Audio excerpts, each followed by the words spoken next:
Carl, thank you, and welcome to an absolutely spectacular evening here in Los Angeles as Dodger fans are on their way to the stadium. Dodger dogs for everybody here tonight. And who better to start the season against for the Dodgers than their arch rivals and the defending World Series champion, San Francisco Giants. Matt Kemp of the Dodgers are looking for better things here in 2011. It is time to put winter in your rear view mirror. Baseball is back.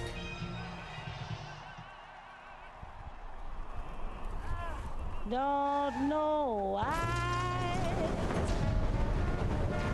there's no sun up in the sky. Stormy weather,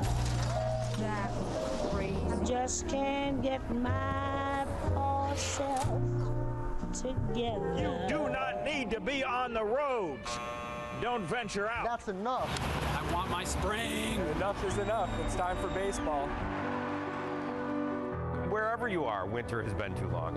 You're getting pounded, and people are absolutely positively sick of it. You know, waiting out those 4 months, and then spring comes, and then it's time for baseball to start back up. I can't wait for baseball to come back.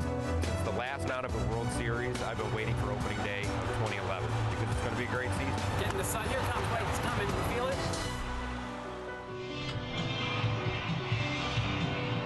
It is a special day, isn't it? Welcome to Dodger Stadium. The Dodgers and Giants in the first of a 4-game series in a game one of 162 for each of them. Opening night baseball on ESPN, presented by Dick's Sporting Goods. Hi, everybody, and welcome to Los Angeles. Dan Schulman, to Bobby Valentine, Oral Hershiser.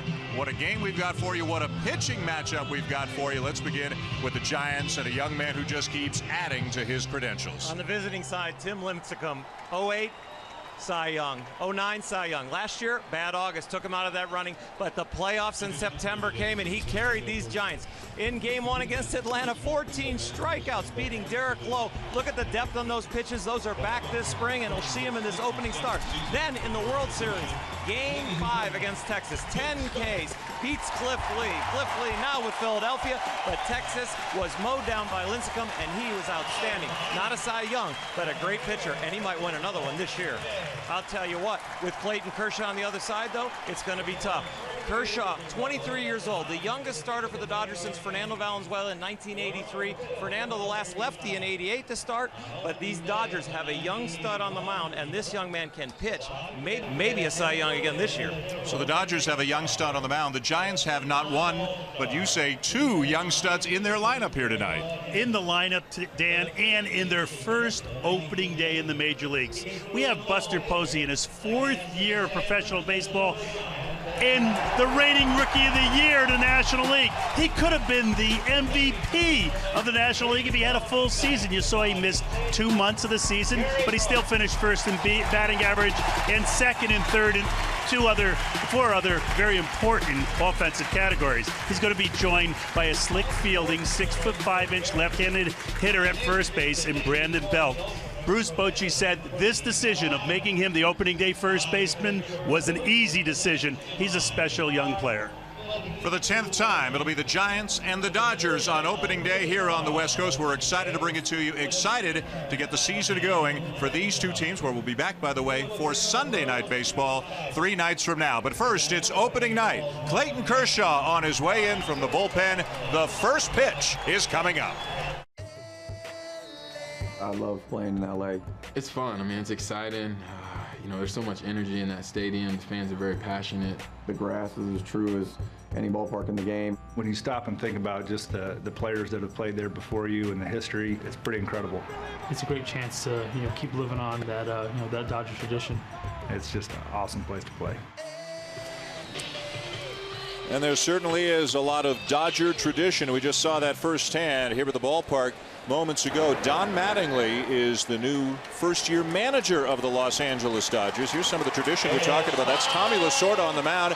And Fernando Valenzuela, 30 years ago, he electrified the Dodgers and all of baseball, really. Fernando Mania, as he throws the ceremonial first pitch to Jerry Royce, started 8-0 with 5 shutouts and an ERA of 0.50. Wouldn't Don Mattingly love to have a modern-day Fernando Valenzuela in his rotation? Big night for Don Mattingly. For more down to the field, here's Wendy Nix.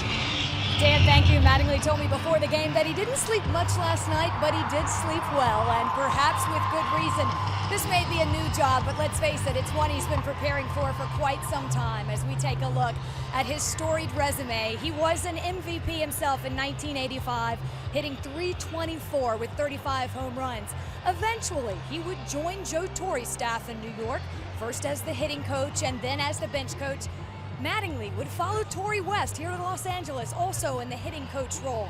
And then on September 17, 2010, he was named the 27th manager in franchise history. Mattingly also told us if there's anything he wants to do in his debut season, it's instill in his team what it means to be a part of this franchise. To that end, he's asked some of the all-time greats like Steve Yeager and Sandy Koufax to come back, talk to the team, be around these players so that they understand and perhaps motivated, Dan, to be a part of the Los Angeles Dodgers. Yeah, and it's not easy to get Sandy Koufax to come back and speak to the team, but Don Mattingly was able to do that.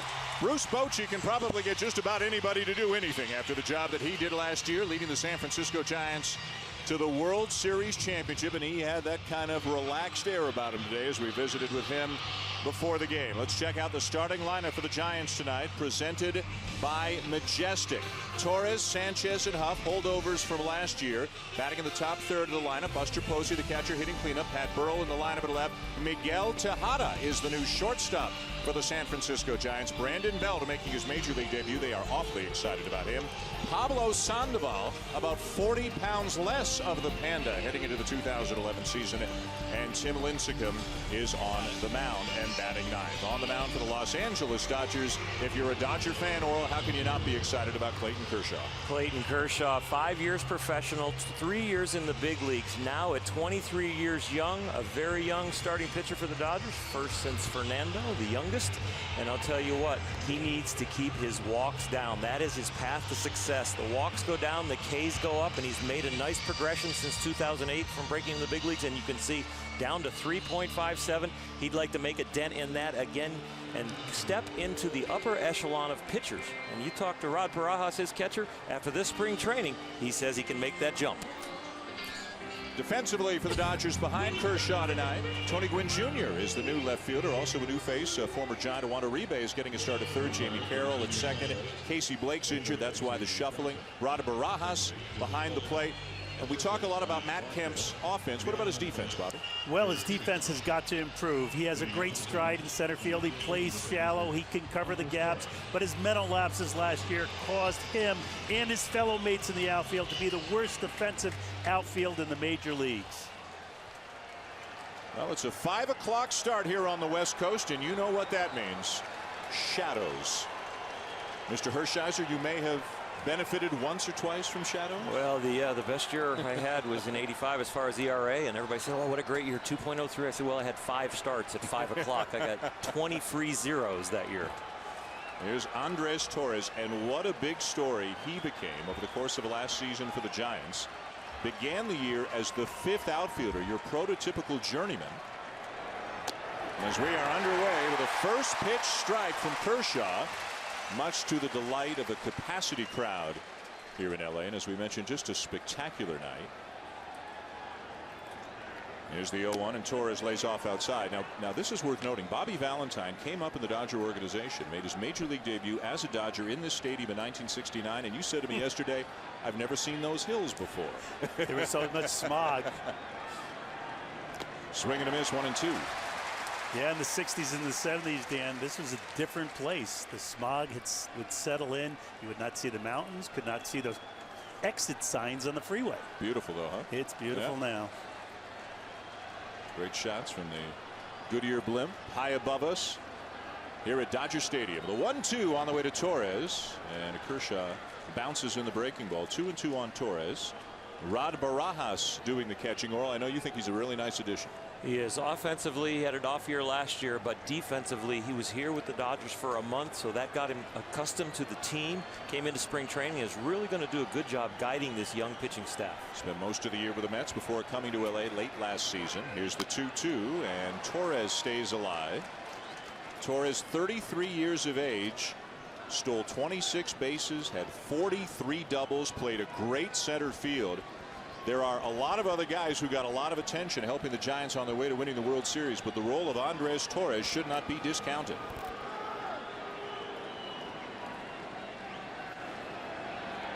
And again, the 2-2 on the way, and look at the movement on that pitch.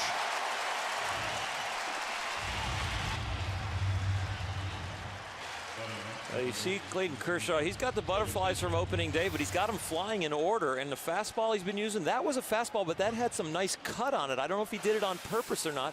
A pitch that he commands very well is the low-end fastball to righties like we just saw. He has a little trouble throwing the ball for strikes to his arm side. Here's Freddie Sanchez, the second baseman, coming off yet another off-season surgery, the left shoulder. But he is raring to go, ready to go here for the 2011 season as he takes a strike from Kershaw. Here's what the hitter is seeing. That doesn't look like any fun, Bobby. No, it's not fun. Because, Dan, it goes from white to dark. In the outfield where you see the light, in the dirt where you see the light, the ball looks very bright, and then it gets very dark on its way to the plate. And a broken about, one hopper to short. Rafael for call. High throw, and safe at first is Sanchez. And it'll be an error on for call. Well, you go through all of spring training talking about running the ball out. Make sure that you never let up. And there you had Sanchez running hard down the first base. And as the high throw comes in from Foucault, he's on the base and he's leaning as he touches this base so that he's not able to be tagged on his helmet, called safe correctly, and we have the first base runner of the game. Sanchez at first with one out. Here's Aubrey Huff, who a couple of days ago found out he wasn't the Giants' first baseman anymore. He's now a Giants outfielder because of the spring that Brandon Belt had. Also the injury to Cody Ross opening up a spot. But Huff, who has been in just a great mood ever since he became a Giant, because he hasn't played on a lot of good teams in his career. He's just in a happy to be here mood right now. Signed a nice 2-year extension that'll do that for a guy as well. The club leader last year in home runs and RBIs. And Bruce Bochy mentioned what a pleasure it is to have players like him who can accept the manager's decision to play in the outfield. We said, Orel asked how many reps has he had. He said, well, he played 3 games, but he's the best athlete on the team. At least he says just ask him. He is. Was set by Kershaw. So how'd you like to be a left-handed batter when your first at bat of the season is against one of the nastiest lefties in baseball, who's dealing through the sunlight and the shadows? This is a tough way to get out of the gate for Aubrey Huff. Opening day is always tough for the hitters. You know, they have big days and they get their hits sometimes and even their home runs, but you're always going to face the aces. It's the night when it's all about aces. Kershaw is the 5th different pitcher to start on opening day for the Dodgers in the last 5 years. Vicente Padilla was the opening day starter for the Dodgers a year ago. But it goes without saying that sure looks like Kershaw might lock up this job for a while. 1-2, swing and a miss, and Huff is gone 2 down. Well, you talk about Clayton Kershaw locking up this job. He had his first 200 inning season. He had his first 200 strikeout season. He has developed now a hard slider, which we just see right here. He came up as a fastball curveball pitcher, but now throwing the slider. And talking to Rod Barajas in spring training, the slider is actually thrown about 2 times greater than the curveball. Now it's a pitch that he commands more, and he can get back into counts with, and he can also put people away like he just did there with Huff. Here's Buster Posey. You want to talk about a matchup of 2 of the game's great young stars. Here it is right here. Kershaw and Posey. Kershaw 23, Posey 24. You forget that this is Buster Posey's first opening day because he came up at the end of May. You were talking about it this morning in our meeting, Bobby. This is what you play for, to walk out on the white lines on opening day and hear your name announced for the first time. Starting on opening day is special for all of these first-timers. 1-1. And even though Posey was Rookie of the Year and he's like a household name after playing so well in the playoffs and then the World Series, this is his first, and it's at Dodger Stadium, and it's on national TV, and he is stoked. Keeps his emotions to himself for the most part, does not betray what he's feeling. 1-2 the count on the young catcher. And Posey will go for a little stroll. And some big hits in the postseason. And the Giants as a team played better after he got called up, then played better after he was installed as the everyday catcher. Went 52-32 from the day he became the everyday catcher. 1 ball, 2 strikes. The set by Kershaw. And a lob over the first, back easily Sanchez. Dan, it should be noted also that Buster Posey was a shortstop in college. Has great feet, has a great arm, and he took those feet and that arm behind home plate his senior year in college, and there's been no looking back since. Kershaw standing in sunlight, surrounded by shadows front and back. 1-2 pitch down and away.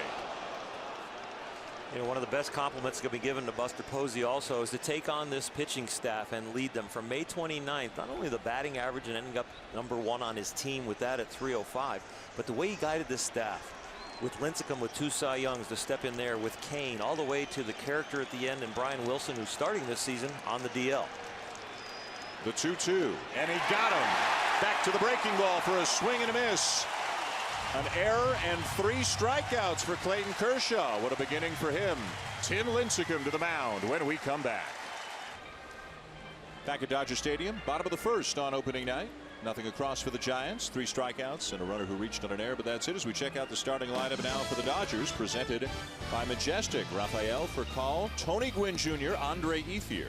The top third of the lineup, Matt Kemp, James Loney, and former Giant Juan Uribe. Murata Barajas, Jamie Carroll at second base tonight, and then of course Clayton Kershaw pitching and batting 9th. On the mound for the San Francisco Giants, 2-time Cy Young Award winner Tim Lincecum. A very tough August. We talked about 0-5 with an ERA in the stratosphere. Made a change in his grip, in his workout, has gained weight, has gained strength, still has outstanding stuff. And as the hits per 9 innings, this is a swing and miss stuff guy. The hits per 9 inning, 8.2. The top 2, we're going to see him today. 7.24 with Kershaw and Lincecum, 7.36 since 2008. Some pretty good names on that list right there. Lincecum had a terrible August, but otherwise a sensational season last year as Furcal steps in and looks at a strike. Furcal battled some injuries last year when he was in there, which was for 97 games. You can see he hit an even 300, can still ignite an offense. Sandoval is away and on the grass at third. Now he'll back up a step or 2. Belt making his major league debut. A step or 2 inside the bag at first. Now he backs up. And Furcal now ahead of the count, 2 balls and a strike.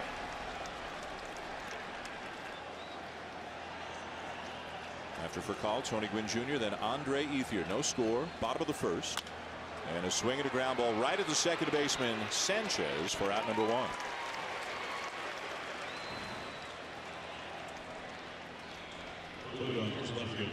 Check of the defense now for the Giants with Burrell, Torres, and Huff left to right of the outfield.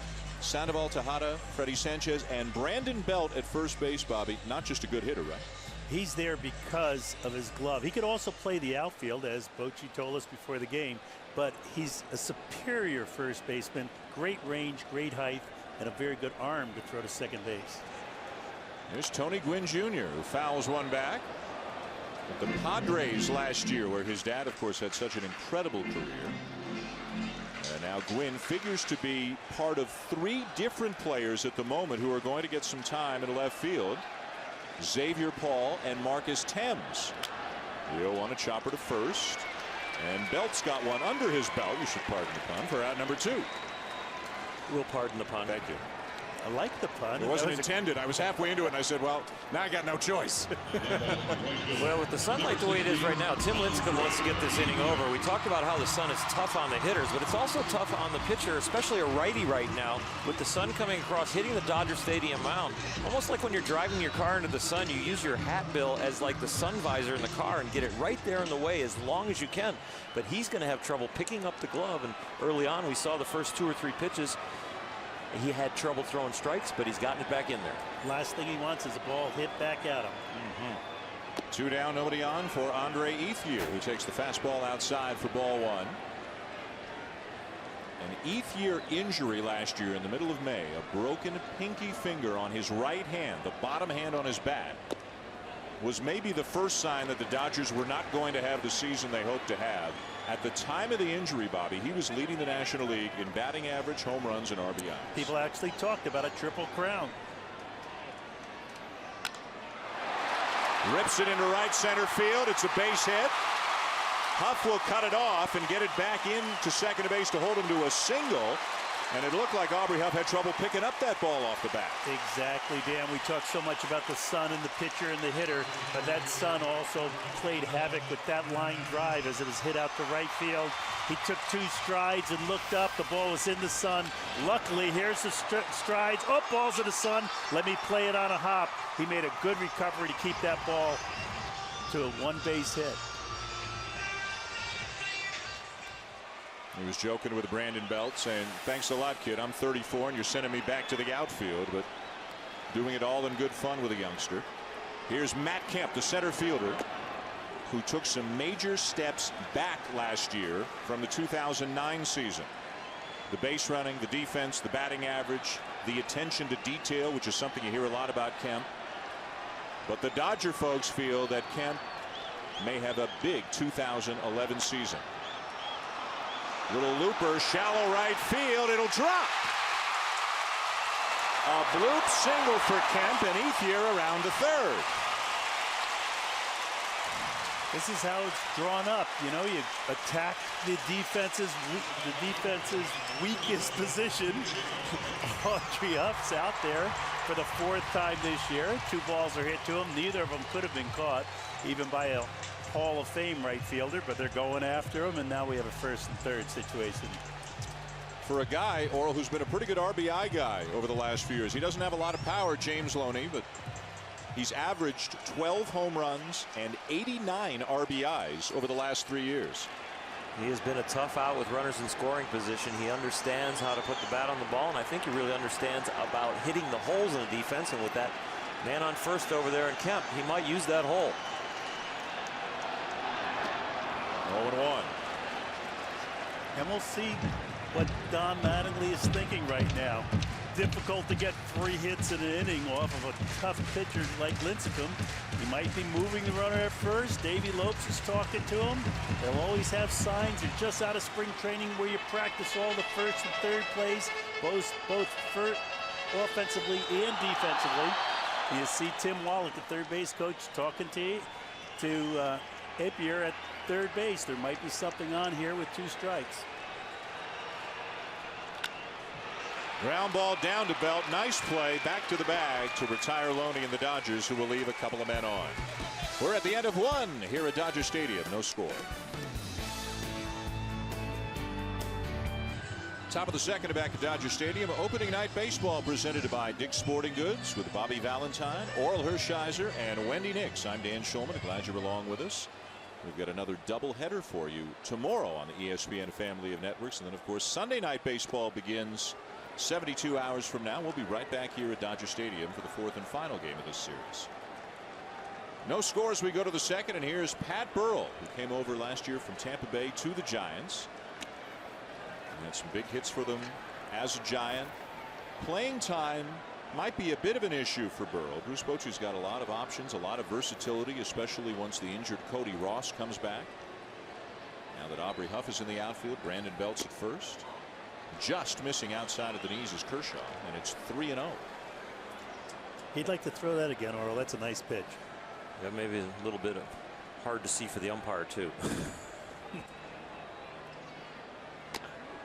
And there's a strike. 3-1. Gary Cedarstrom working the plate tonight. Lance Barksdale is at first.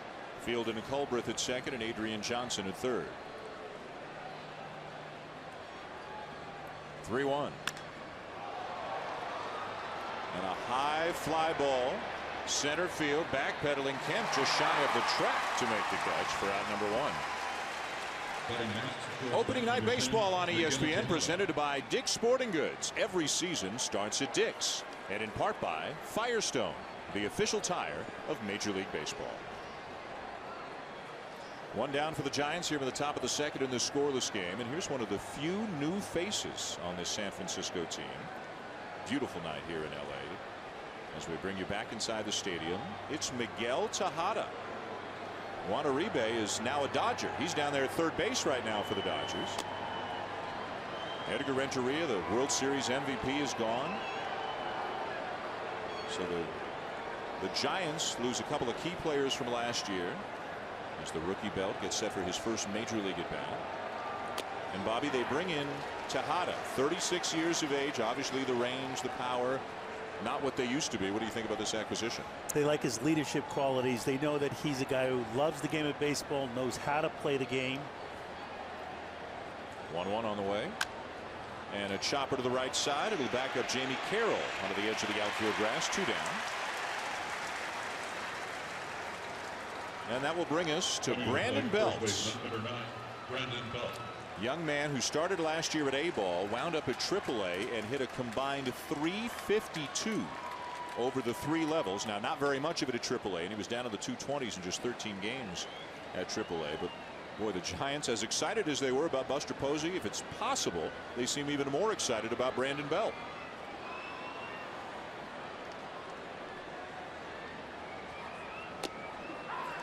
And Bobby, since they have him, they're going to keep him, right? That's the plan. That's what Brian Sabian has said. If he starts with us, he's going to stay with us. And I think they need his left-handed bat and his defense. Just inside, a ball and a strike. Around the Giant clubhouse, they say his swing reminds you a little bit like Will Clark, the old Giant that swung really well. And also somebody like Adrian Gonzalez has very good gap-to-gap power and hits the ball to left center field very well. Breaking ball for a strike, 1-2. He's out of the University of Texas and remembers facing Kershaw once when they were both in high school. All he remembers is that he hit a ground ball to second and he thinks he beat it out. Ooh, Kershaw thought he had him. As an ex-pitcher, I think he had him too. Let's see what K-Zone thinks. Kershaw really made a great pitch on his arm side here. Looked like for me this ball stayed in. No, he got it right. Cedarstrom got it right, and that ball was in. One thing they like, another thing they like about Belt is his patience at the plate, his selectivity, and his ability to use all fields. Back to the breaking ball, and he pulls it fair behind the bag at first, and safe at first is Belt. Well, give him a hit on his first at bat, Dan. What do you think? Bang, bang goes to the runner. Give the kid the ball. Loney was playing off the line here. He has to backhand this ball in foul territory. Makes a tough throw to the pitcher covering. It's bang, bang. Never gets into the glove. I like Belt. Here it is again, his second at bat. One in high school, now one in his major league debut, and he beats it out again. And he is credited with a base hit. Well, the ground ball to second in high school he thought he beat out. Well, this one you don't have to think about. You'll have tremendous video of your first big league hit the rest of your life. And Don Mattingly was just out on the field for the first time to talk with an umpire and talk with his pitcher, I think, about his health. His major league debut as a manager. You want to get out on the field, you want to get that field and get it over with. He just went out, said, hey, was the ball fair or foul? They said I had a good look at it, it was fair, and then went by his starting pitcher, made sure that he was healthy. Here's Pablo Sandoval. No score, top of the second. Belt at first with 2 down. Sandoval, the switch hitter, batting for the right side against the left-hander Kershaw. And what an offseason Sandoval had. He took it off. Yeah, he did. And the Giants basically said to him, you've got 2 choices, 240 or Fresno. Right. And he chose 240. It's a good choice. And he lost at least 40 pounds. Oh, he was close to 3 bills. Yeah. And he took it off, and he looks like a new human being. And they say at spring training, his range increased, of course. His hands got softer because he could get down lower and stay on the ball. 2 years ago, he hit .330. He was really one of the sensations in all of baseball in 2009. By the end of last year, he was playing sparingly, if at all, in October for the Giants. And here he is batting 8th, but in his mind, at least, he's in the lineup. He's got a job. Well, if he returns to form, he won't be batting 8th very long. Belt the lead. And the 1-1, a swing and a foul back by Sandoval. And the extra weight, as we mentioned, really took a toll on his numbers in 2010. His average dropped by 62 points, one of the biggest drops in a batting average in all of baseball. Sandoval said he gave up the sweets, gave up all the fatty foods, went to the chicken salad diet over the course of the winter, and took off 40 pounds. Also admitted he had never, ever lifted a weight until this past winter. Ever. The only thing he ever lifted was those hamburgers and hot dogs up to his mouth. And now he's got big league meal money, and he's got the big league spreads. Earl, he's going to be challenged the next 6 months to keep that weight off. He's pushing the hamburgers over to Lincecum. That's who needs to put the weight on. Yeah, Lincecum put a few pounds on, Bruce Bochy was telling us. Fooled, and Kershaw has his 4th strikeout of the night. No score going to the bottom of the 2nd between the Giants and the Dodgers here in LA. Bottom of the 2nd here at Dodger Stadium. Dan Shulman to Bobby Valentine, Oral Hershiser, and Wendy Nix. Glad you're with us tonight here to watch Tim Lincecum of the San Francisco Giants take on the LA Dodgers in the season debut for both. And Lincecum, of course, not just a great pitcher, also known for his hair as much as anything. The classic look of Joe DiMaggio giving way to the afro of Oscar Gamble back in the 70s. Steve Garvey, who was in our booth tonight and looks exactly like that 30 years later. John Kruk, our own John Kruk, with the mullet back at his playing days. Johnny Damon in the caveman era. With the Boston Red Sox, Bronson Arroyo went Bo Derek for a brief period of time. Manny Ramirez still with the dreadlocks. And Tim Lincecum, unique in so many ways, not just the hair, of course, the delivery, the ability. I mean, this is an interesting young man who's got such a bright future. Just 26 years of age, has already won 2 Cy Young Awards. Facing his former teammate, Juan Uribe, who last year was an infielder with the Giants, hit 24 homers, drove in 85 runs, and had 2 of the biggest at bats in the postseason for San Francisco. Shallow center, trouble, dropping. And Uribe trying to take advantage of the bobble, and safe at second. Now comes off the bag, and he's tagged out.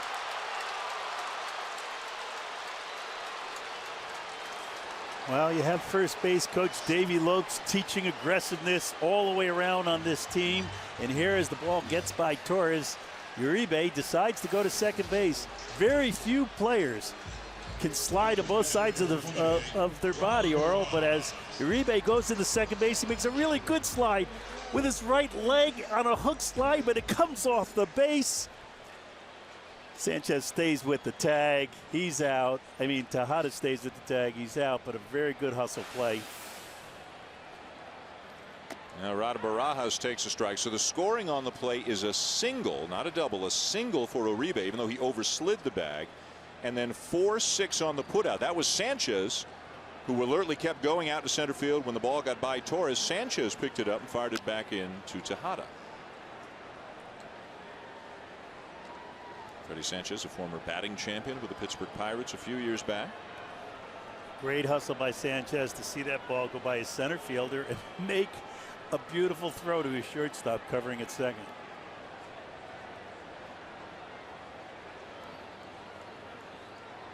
The 0-2 to Barajas. And a liner into right center. That's a base hit. That's the 4th Dodger hitter in 7 to face Lincecum and get a hit. Batting next, second baseman, number 30. Well, you see the slide. Uribe goes with his right foot on the base. He just doesn't hook that corner. He wanted to hook the corner with the instep of his foot. His foot came over the bag, consequently went by the bag. And instead of being a big rally time for the Dodgers, his man on first and 1 out. His replacement, Tejada, putting the tag on him. Lincecum's given up 4 hits, as we mentioned, to the 7 batters he's faced. Here's Jamie Carroll getting a start at second base. And it looked like a cross-up between Lincecum and Posey. Over near the on-deck circle it goes, and into second base goes Barajas. Without a doubt, a cross-up Oral. He's looking for either a changeup or overhand curveball. Here's a high fastball. Luckily, Buster gets his glove on this ball. Otherwise, we have fastball trouble. He's looking fastball. The ball's fast. Wow. He just missed it. He lost it. He might have lost it in the center field. It's the only place the glare is off the center field wall right now that could bother him. A pass ball charged to Posey. And there was no meeting. No. No meeting between the two of them after the pitch. So Posey's taking that all himself. If he thinks he got crossed up, he's going to the mound and he's going to talk about it. But the batter's eye, you see the center field, the glare, and maybe Buster Posey got bit by the sunlight off the wall. Really late reaction, wasn't it? Yeah. So Lincecum having to battle a runner at second, one down. And the 1-1 change up over the inside corner for a called strike, 1-2. Any pitch, any count, with aggressiveness, with deception. Not because he has to, but because he can. But did he want it over the inside corner? He's had trouble during spring training cutting and fading his changeup. I'm not sure right now at this point in the season, the first few innings, that he knows exactly what it's doing. Back to it again, down and in, 2 balls, 2 strikes. His change is a modified split finger, and if you have a tendency to come around it a little bit, the changeup will cut, which means it'll go away from your arm side. If you throw it the natural way that you'd like to throw it, by pronating your hand, it'll go down and in like a sinking fastball with less velocity. Breaking ball, a swing and a foul tip held by Posey, and Carroll strikes out. That's the first strikeout of the night for Lincecum. Aerial coverage provided by Goodyear. Everything Goodyear has learned making tires that go the distance inspires what they roll into yours. Beautiful shots on a beautiful night here at Chavez Ravine, where Bobby Valentine made his major league debut. Oral Hershiser, of course, also breaking in as a Dodger, although made his major league debut on the road in Montreal. What do you remember, Bobby, about, what was it, September 2nd, 1969, something like that? Yeah, I got the pinch run. Danny Ozark was the third base coach. I went from first to third. I got to third. He said, "Do you think you could steal home here?" My first big league game. Here's Clayton Kershaw. I said, "I think so." And the next pitch, Willie Davis put it in play. Third out was made and never had the opportunity. Also never had the opportunity to start at Dodger Stadium. First time I ever had a starting role opening day was for the old California Angels. In the dirt, smothered by Posey, a ball and 2 strikes on a Kershaw, who was 3 for 55 last year. How much has Dodger Stadium changed from what you remember? Not at all. It's almost exactly the same. A few more signs up, a little more advertising, Laurel, but this is Dodger Stadium for 40 years. I'll tell you what, the foul territory, they got the seats in a little closer, so playing a few more outs. Posey fires down to first to complete the strikeout of Kershaw, and the inning is over. Another man left on by the Dodgers, scoreless at the end of 2. Welcome back to Dodger Stadium. No score between the Giants and Dodgers as we go to the top of the 3rd here on opening night for these two teams, which meant we had a chance to catch up for the first time since last season with our old friend, Hall of Fame play-by-play man John Miller, who of course was the voice of Sunday Night Baseball for 21 great years, along with Joe Morgan. Oral, you joined them last year, and John Miller deservingly the Fort C. Frick Award winner last year, and now he's still, people nationally may not know that John also did the Giants for many years. The Orioles before that, so now he's doing the Giants full-time, and had a great chance to catch up with him, and great to see him again. It was great to have the year with him last year when I broke into the big leagues. Of course, he was announcing my games with Hall of Famer Joe Morgan, and then to get the opportunity to work with those two and learn so much from them, that now we get to see him here and passing over there doing the Giants radio. Kershaw to face Lincecum to begin the 3rd, and a strike taken. We've got Hall of Fame broadcasters all over the place here tonight. Vin Scully, the gold standard, the man for whom the press box we are sitting in is named. Vin Scully is back for another year broadcasting the Dodgers. And by the way, the Dodgers Spanish language broadcaster Jaime Herrin is also a Hall of Famer. They're everywhere. Lincecum is gone on 3 pitches. 5 strikeouts for Kershaw.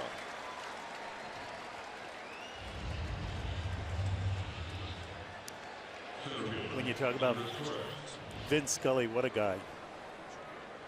Yeah, true gentleman. And, you know, thinking about my days with the Dodgers, Vinny didn't get close to the players, but as you retire and then you're around the ballpark still now as an announcer for me and others, Vinny then takes on a friendship, and it's just great to have him around. Back to the top of the order for the Giants, Andres Torres, and Kershaw is dialed in right now as he paints the outside corner with a fastball. Once through the order, Kershaw's given up an infield hit. There's been an error behind him. Of the 7 outs he has, 5 of them have been strikeouts. Dan, when I came up in the early 70s, most fans would come to the games with transistor radios. And Vinny would do the first 3 and the last 3 innings of the game. And when he was on, you could hear the play-by-play when you're out on the field because everyone was listening to what Vinny had to say. Breaking ball, swing and a miss. Barajas down to first. Strikeout number 6 for Kershaw. Opening night baseball on ESPN, presented by Dick's Sporting Goods, is brought to you by Bank of America. Don't you get the feeling, Oral, that Vin Scully could read a grocery list and you'd be absolutely captivated? Yeah, he could say some of the worst things you'd ever hear in your life, and you would say, "Can you repeat that?" Yes, and that grocery list, you'd be able to see vividly everything that you were putting in the basket. Great point. Still does all the Dodger home games and all the road games against the National League West Division opponents. Vin doesn't go east anymore, but he'll do all the home games and some of the road games as Freddie Sanchez steps in. 2 down, nobody on, no score here in the top of the 3rd. And a strike taken to even it up at 1-1. Think about Clayton Kershaw's maturation process, all the things that he's accomplished and has been exposed to, and now an opening day start. Ground ball up the middle to his right. Carroll, inning over. Kershaw continues to roll on here against the Giants.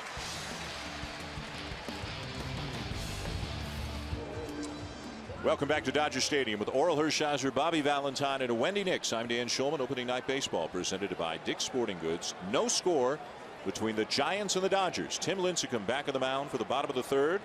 Rafael for call, shows bunt, gets it down back toward the mound. Lincecum fires to first just in time. This is not a good bunt, Oral. It goes back towards the pitcher. He tries to backhand it, and just like an infielder is taught, if you boot the ball, go down with your bare hand, pick it up and fire it to first. You see Tim look at this ball bouncing towards him. He goes to backhand it, misses it, barehands it, fires to first. If he goes down with his glove, tries to pick that ball up with a glove, we have a runner on first. Instead, it's the barehanded field and throw. No error, no base runner. Now Tony Gwynn Jr. He shows bunt and takes a breaking ball in for a strike. Is this picking on Sandoval or just trying to mess up the timing of Lincecum a little bit?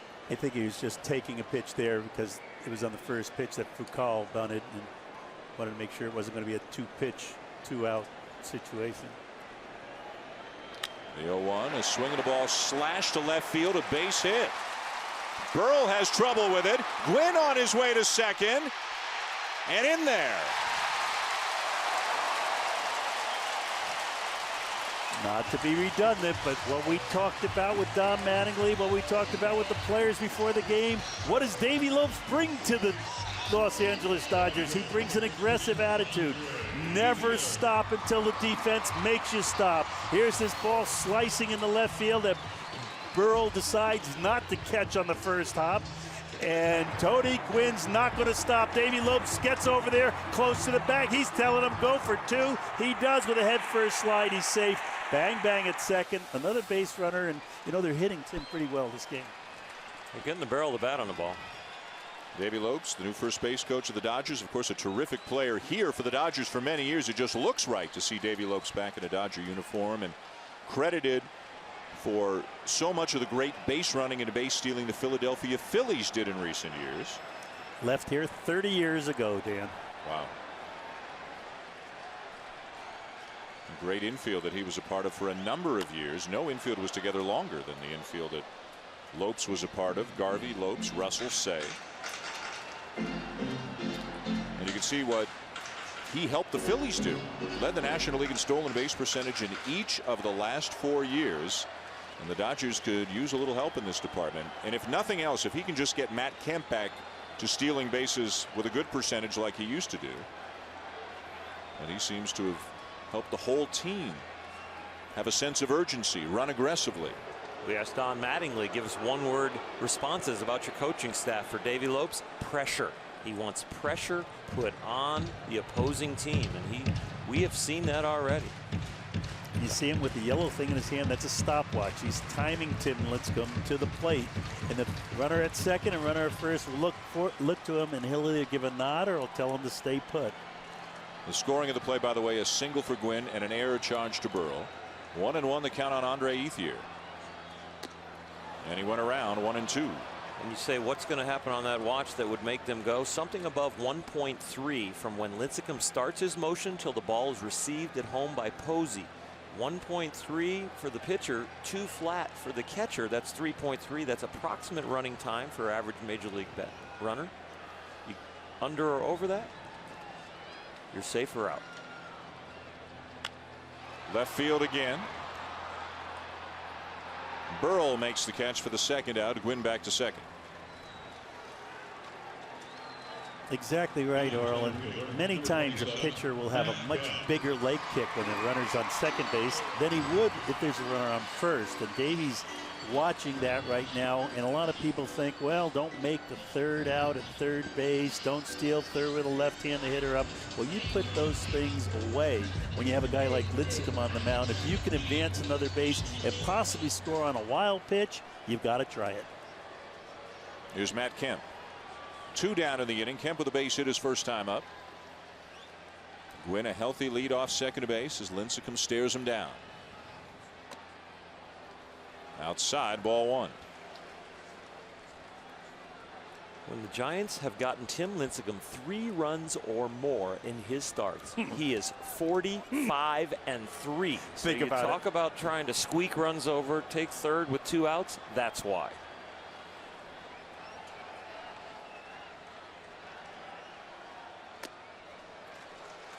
How much, Orel, do you think his success is stuff and how much is delivery and deception because of how unusual his motion is? When you've had the success that he has with the 2 Cy Youngs, 08 and 09, coming back from a tough August and leading them through September and October, you do everything well. You have great stuff. You have great command. You have great presence. You make big pitches at big times.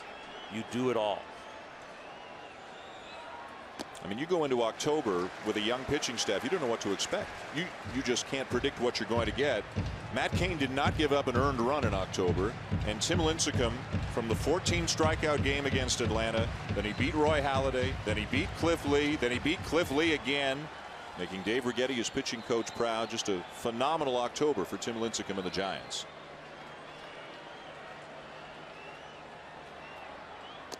He loses him.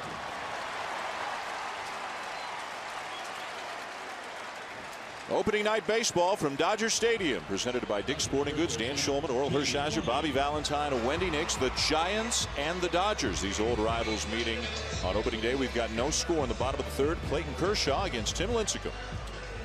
Well, one of the things you talk about that he does well when you break it down is deception. At the height of the leg kick, when he starts to take the ball out of his glove, the hitter has no idea what grip he has on that ball. He does not give it away at all. It comes out behind his body. A complete turn which disguises the speed he is coming at you. The stride length is so long, the drag line getting closer to the hitter at every time that he throws the ball. I'll tell you, it's impressive to watch at normal speed, but to see it at super slow-mo like that, it's amazing. And to keep his athletic ability, when we talk about the drag line, he releases the ball and is off the rubber. He's like a foot closer or greater to the hitter when he releases the ball. You think about the reaction time the hitter loses. So his back foot has already left the rubber before he releases the baseball. He is so talented and so athletic and can make an athletic, dynamic move. Look, the ball's still in his hand. The foot is probably almost a good foot. I think it got as much as 22 inches at one time. And the longest drag line I've ever seen is Greg Maddux, which was up above 20 inches. And both small in stature, but both athletic enough and strong enough to take their bodies down, spin their hips, hold their shoulders, and throw the ball. Loney with a ground ball to short. And the inning is over. The Dodgers will leave 2 more men on. They've left 5 on already. Buster Posey will bat second for the Giants when we come back. Top 4th at Dodger Stadium. Dan Shulman, Bobby Valentine, Orel Hershiser, Wendy Nix. Giants and Dodgers are scoreless. The Dodgers have 5 hits. They've left 5 men on against Tim Lincecum. as Aubrey Huff leads off the inning with a high fly ball to right field. Ethier back in front of the wall to make the catch. Battling the elements as well for out number 1. Major League Baseball action continues on ESPN tomorrow. First at 1 Eastern, the Houston Astros face Phillies ace Roy Halladay, Ryan Howard, and the rest of the Phillies as they get their season underway. And then at 4 Eastern, it'll be newcomers Carl Crawford and Adriana Gonzalez, the rest of the Red Sox, taking on the defending American League champion Texas Rangers, led by reigning MVP Josh Hamilton. And Oral, Bobby, and myself will be in Arlington when what should be a very fun day. You were a pitching coach there, Oral. Bobby, you were a manager there, so you both can speak to what it means to baseball fans in Arlington, in the Dallas-Fort Worth area, when that banner goes up tomorrow. It's going to be really exciting to have winning tradition back in Texas. Nolan Ryan at the helm has really done a great job. John Daniels, the young general manager, has really moved into his own and really gone through the learning process of how to build a team, and now has done a great job. Tell you what. Looking forward to going back? I'm looking forward to it. They have a great stadium, and their fandom now is a baseball fandom in a football country. Buster Posey, a ball and 2 strikes. You and I did the series last year, Bobby, Tampa Bay in Texas, the division series on ESPN Radio. And walking into Dodger Stadium with Oral is about the same as walking into the ballpark at Arlington with Bobby. I mean, they're Old both rock homie. stars. We appreciate you filling in as a bodyguard. What do you think of the Rangers this year? I mean, they had, Neftali Feliz. Should we close him, start him, close him? Now he's going to be back in the bullpen. They didn't re-sign Cliff Lee. Obviously, what do you guys think of the Rangers' chances this year? I think it hurts them a lot because of Cliff Lee. That was a mainstay of that rotation. But C.J. Wilson, who's going to lead off for him, is going to really learn a lot under Cliff Lee. And you look at what they can do offensively, and they're going to score a lot of runs. It is going to be a pitching question down there. And I think the defense will be solid. Should be a very interesting division. The Angels obviously are going to be a factor. I mean, they had all kinds of injuries last year, hoping to get Morales back before long this year, but they figure to be a factor. And how about the Oakland A's with Brett Anderson, Trevor Cahill, Gio Gonzalez, Dallas Braden? What a pitching staff they've got. I'm not buying the Oakland Kool-Aid myself. You're not? To tell you the truth. No, I'm not. selling it. I know you're selling it, and I know they pitched in the mausoleum up there, and I know those kids did really well last year, but it's really difficult for them all to come together and to build a team on just the fact that they have these guys who are all going to pitch well again in 2011. I think is a little tough pill to swallow. So they need kind of a leveling off year before they take the next step? I think so. Fouled back 2-2 on Pat Burrell. He never said that when he was managing the Mets. They were always going to have a great year, and they were always going to be there, and they were always going to develop, and they were always going to get better. Yes, and you learn from experience, don't you? Because I guess that doesn't happen. That's what the Dodgers are hoping here with their offense, though. They're hoping they all kind of come together. They had Ethier going, and then the pinky was broken. Looked like he was doing really well. And Kemp, they're hoping that turns around. Loney, they're hoping that's there. Burrell is swinging a miss, and Clayton Kershaw is having some kind of a night. He's got 8 strikeouts through 4 innings. Welcome back to Dodger Stadium as we move into evening. For the most part, the sunlight and the streaks of light that we're moving in and out across the field are gone. No scores. We go to the bottom of the 4th. Between innings, our Wendy Nix had a chance to catch up with San Francisco manager Bruce Bochy. Bruce, let's start with your starting pitcher. What is your assessment of Tim Lincecum in the early going? Well, he's done the ball well. I mean, they're finding ways to get hits off him, but he's pitching well in traffic right now. But he's got good stuff. They've hit a couple of bloopers that have fallen in. Made a mistake out there in the outfield, but he's doing a good job of not letting any runs get in right now. Brandon Belt hustled to get his first major league hit. He also gets the nod at first base. What are your expectations of that adjustment in the early going? Well, we just want Brandon to be himself. He had a great year last year, had a great spring, and to be honest, I was glad to see him get a hit right away. It takes a little added pressure, I guess, off yourself. But he's going to throw out some good at-bats. He's a very good first baseman, and right now he makes us a better club with Ross out. Thank you. Dan? All right, Wendy, thank you. The calf injury sustained by National League Championship Series MVP Cody Ross opening things up a little bit, and eventually Huff moving to the outfield.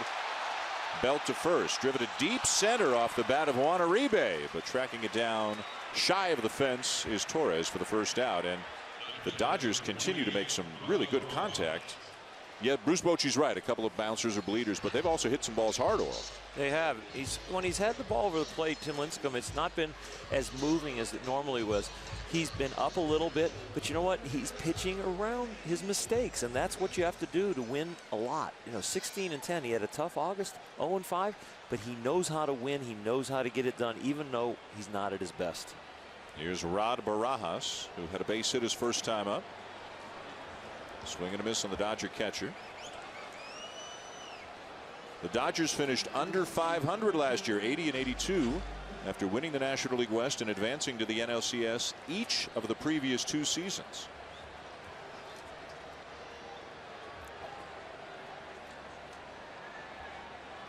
Big swing and a miss, and it's 0-2.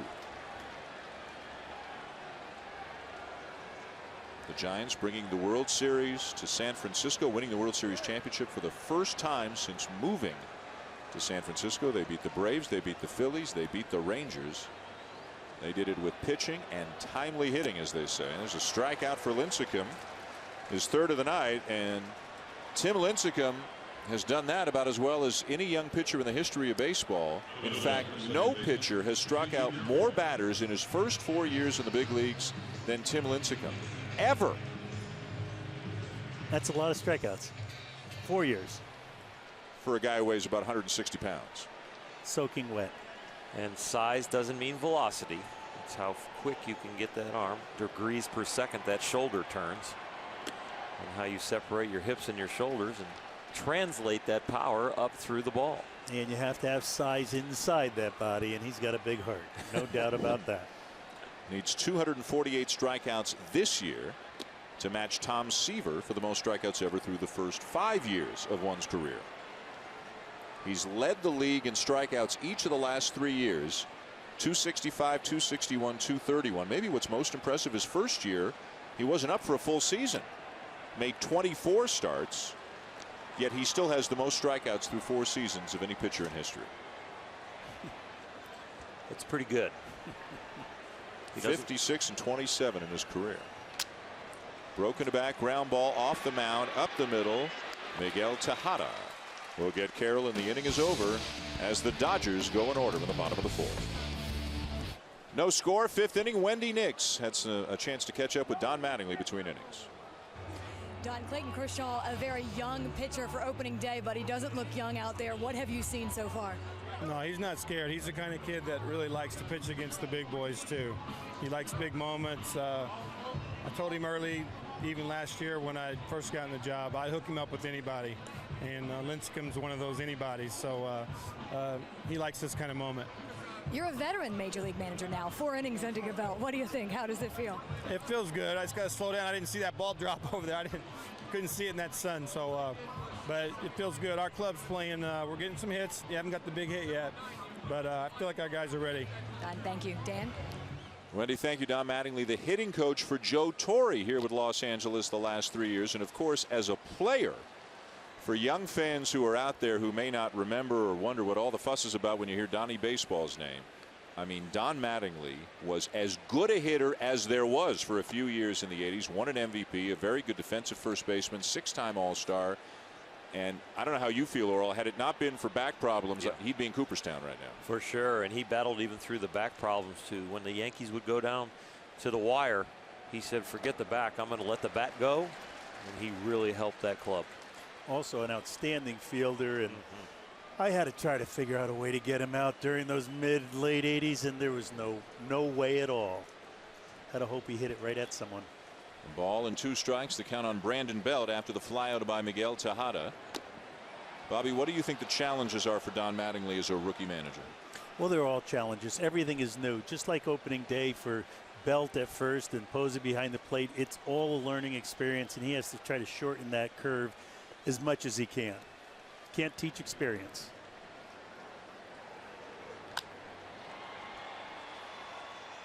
Down the left field line and back out of play for Belt. Well, he was with Joe Torre for a few years, and he always wanted to be a manager. Actually wanted the Yankee job before it went to Joe Girardi. And I guess fortunate in a sense, Bobby, he's coming into an established team with a lot of talent. This is not a team really that's looking to rebuild right now.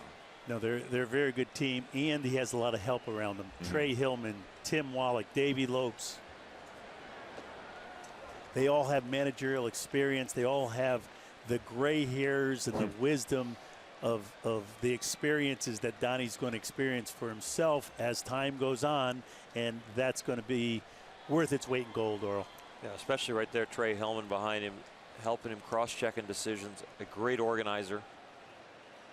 And they were at the Yankees together when Trey was a minor league manager, so they know each other well. Brandon Belt showing good patience as he draws the walk and reaches base for the second time in his big league career. Here's a look at the coaching staff that you guys are so fond of. A lot of experience. Lopes and Wallach, both terrific major league players as well. And remember, Trey Hillman managed the Kansas City Royals. He also managed in Japan. I managed against him for 4 years, and he knows what he's doing. Extremely organized, wonderful person. Everyone respects him and likes him, and he's going to be a big help to Donnie. Belt at first with one out. Kershaw steps off. The batter is Pablo Sandoval. I tell you, don't forget Rick Honeycutt, who is a holdover from Joe Torre's days and been here with the Dodgers. Great left-handed pitcher. And talking to Donnie Baseball about him, he says, you know what, I think he's very underrated. He knows how to get people out. We sit on the bench, and he knows where these pitchers need to put the ball to find people's holes in their swings. Sandoval lifts a high fly ball down the right field line. It draws a trio of Dodgers as it drops untouched in foul territory. Well, looking at Sandoval one more time this year, he lost a lot of weight, but he's still the most free swinger I've ever seen. I haven't seen a pitch that's even close to the strike zone that he's swung at yet. And I know right now in this situation, Kershaw knows he's got him if he doesn't, if he throws pitches that are out of the zone. Yep, the key right here as a pitcher is to know that they'll chase but not throw something that's so wild that it advances the runner when you strike him out. So make him make an out, get himself out. You'll hear that phrase in baseball. Let him get himself out. In off the plate, out off the plate. He doesn't have to bounce it. He'll still be swinging.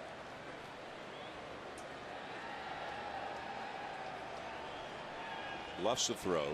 Kershaw, Oral, comes set very high. His hands are almost, they're not at his belt, they're almost at his neck. He hits his own idiosyncrasy. I like something a little bit more closer to your center of gravity so that you feel balanced as you go down the hill. I think you can get the ball to your glove quicker, but this is something that he likes and is comfortable with. One thing I learned as a pitching coach is you don't want to mess with comfort. The last thing you want people out there doing is thinking and feeling awkward. So if that's where he's had him for his high school and time that he's gotten up here, you leave him there and see if you can work with it. Until you see the ability start to go away, the results go away, you don't want to make a major change on somebody like that. I wouldn't change a thing, Earl. Exactly. It ain't broke, I ain't fixing it. Results have been great tonight. Just one hit allowed, and that was the infield hit by Belt. Look at that swing by Sandoval, just fighting it off, and he's got himself a base hit. So the two hits that he's allowed are a little bouncer by Belt and as choppy, ugly defensive a swing as you'll ever see by Sandoval as he bloops it into right. Ball might have been able to hit the dirt. It's going down and in. How he even swings at it, never mind bloops it to first. Here it goes. The ball's going to be blocked by the catcher. He inside out. It's a low and in pitch and bloops it down the line for his first hit of the year. Here it goes. Well, let's not teach this to anyone because it only works for one guy. That reminds me of when I played wiffle ball in front of my garage and the pitch was so much movement. I just had to go down there and just kind of put a little plastic on it. It's almost a cricket swing. Exactly. Unbelievable. Now Lincecum with runners at first and second and one out. The Dodgers in on the corners expecting the bunt. And he takes it outside. Ball one. Lincecum did have 13 sacrifices a year ago. Once again, practiced all spring training long, both defensively and offensively. This is a situation he wants to bunt it to third base, make the third baseman and the pitcher make a decision on who's going to field it, maybe beat it out, but at least advance the runners to second and third. 2-0. I'll tell you what, I don't know how many left-handed batting practice pitchers threw like Kershaw they had down in spring training, so this is still an adventure. And how about Kershaw, who's pitched brilliantly tonight, as opposed to Lincecum, who's pitched well, but he's gotten in and out of trouble. But now Kershaw's in a jam here in the fifth inning. And a strike. No reason that you can't steal third base right here. Uribe's too far in on the grass. If Lincecum just pokes at the ball and misses it on a bunt attempt, it'll freeze the third baseman, and you can walk into third base. You're supposed to be even with the bag, maybe a step in front of it, waiting for this ball to be bunted and then read it. Uribe hasn't played a lot of third, and right now he's out of position. A natural second baseman. Bunted foul. And you talk about poking at it, he's not only going to freeze him, he's probably going to get a step on him as quick as he got onto that foul ball. You can tell the weight is coming forward and the step is forward just with the action of the bat. And I know you don't practice bunting and missing the ball, but this is something that could be talked about depending on, you know, who the 7th, 8th hitters are and the pitchers and the different players. Probably not yet a team play, but it would work easily, as you can see by the photo on the TV. Gets it down. Throw to second. Back to first. Not in time. But an aggressive play by Uribe as they get Sandoval at second. Well, we talk about Davey Lopes' aggressiveness in teaching the Dodgers to run the bases aggressively. Here it's an aggressive defensive play looking for a double play, thinking the pitcher might take a lazy way down to first base after getting a good bunt down, thinking, oh, it's just going to throw me out at first.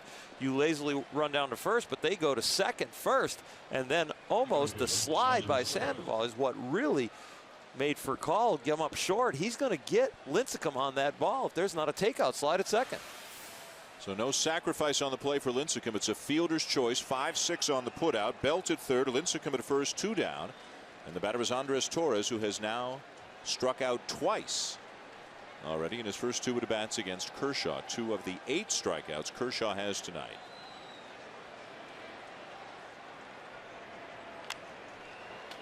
And Dan, going to second base on that play is a set play. That, as I mentioned, the defense practices the first and second bunt defense. That's exactly how it's practiced. If the bunt is hard to the third baseman, let's try to get 2 and get out of the inning. They almost did. No runs, 2 hits and an error for the Giants. No runs, 5 hits and an error for the Dodgers. Opening night, first of a 4-game series. Foul it off to the right. So I was never a big proponent of the bunter always bunting the ball to third hard, when especially because the defense was in the wrong place. I always liked when they had the crash play on me as the pitcher bunter. I like to deaden it back to the pitcher. Give it to the guy who has the least experience handling the ball in the infield and make a good bunt even straight back.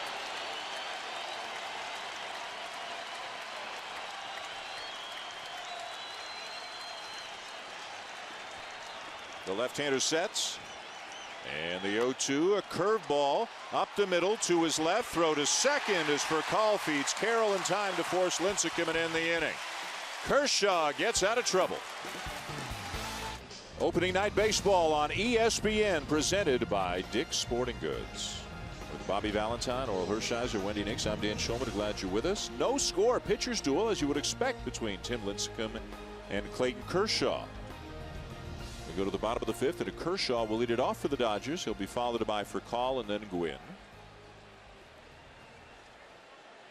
85 degrees at game time here. The game starting just after 5 o'clock local time. Now about 6:30 here Pacific time, so it might have cooled off a bit, but yeah, it doesn't feel like March. Got some snow back east. Watched some of the game from New York that Sean McDonough and Rick Sutcliffe, Aaron Boone were doing. We've got some snow just in the distance on the peaks of the San Gabriel Mountains, but we don't have any snowflakes around the ballpark tonight. Well, I'm from out west here, not Las Vegas and here LA. We had cold spring, cold winter, so I don't mind some of this warm weather coming in. We have a record in Stamford, Connecticut this year. I was going to say that the guy who lives in Vegas is complaining. Is going to complain to the guy who lives in Connecticut and the guy who lives in Canada about how winter was. Man, oh man. Well, sorry guys. He considers roughing it, eating a filet mignon with a dull knife. It peaked at 90 degrees today here in LA, and it's still in the 80s right now. Beautiful night.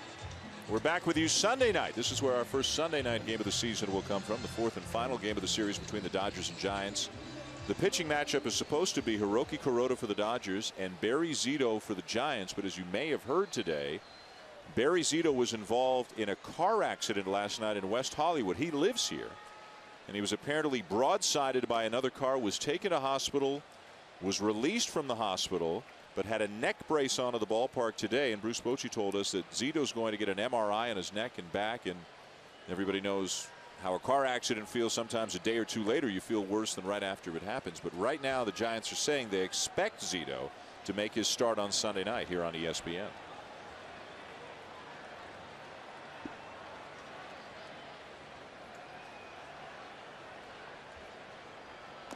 Outside, a ball and a strike on for Call. With more, here's Wendy Nix. Well, Dan, as you mentioned, Zito didn't come to the park today, but when he arrived, he was wearing a neck brace and said he was a bit more sore than he expected to be. And you're right, he's insisting he'll make his start, but the Giants are obviously going to take the wait-and-see approach. Bruce Bochy also saying he has not made a decision on Zito's replacement if he cannot go on Sunday. Because Madison Bumgarner, who right now is their number 5 guy, it would be short rest for him. The last thing you want to do, Orel, with a young pitcher is have him go on short rest in his first start of the season. Yeah, the reason they had him in the 5 is to protect his innings. And this young staff that went so deep into the playoffs last year, with the playoffs and the World Series, innings could be an issue as they go through this season. A little bit of a hangover from all the excess innings it takes to win a world championship. And Bruce Bochy talking to him before the game, something they're not worried about now, but they could watch as they get into the season, especially around All-Star break, and they look into the second half. Did he go? Yes, he did, says Gary Cederstrom. And for Call, strikes out 2 down. Well, let's take a look at all those innings that the San Francisco Giants pitched on their way to a World Series championship last year. Young arms too. Tim Lincecum up near 250. Matt Cain 244. Bumgarner's numbers include the minors, regular season of the majors, and October. And you can see the previous career highs, especially for Sanchez and Bumgarner, how much more they pitched last year. And Bumgarner's a guy they might keep an eye on late in the season. Boy, talk about another guy with a bright future. And he's not an option for Sunday. So they'll mix and match and figure something out. I doubt Zito's going to go, though, also. That's a tough thing.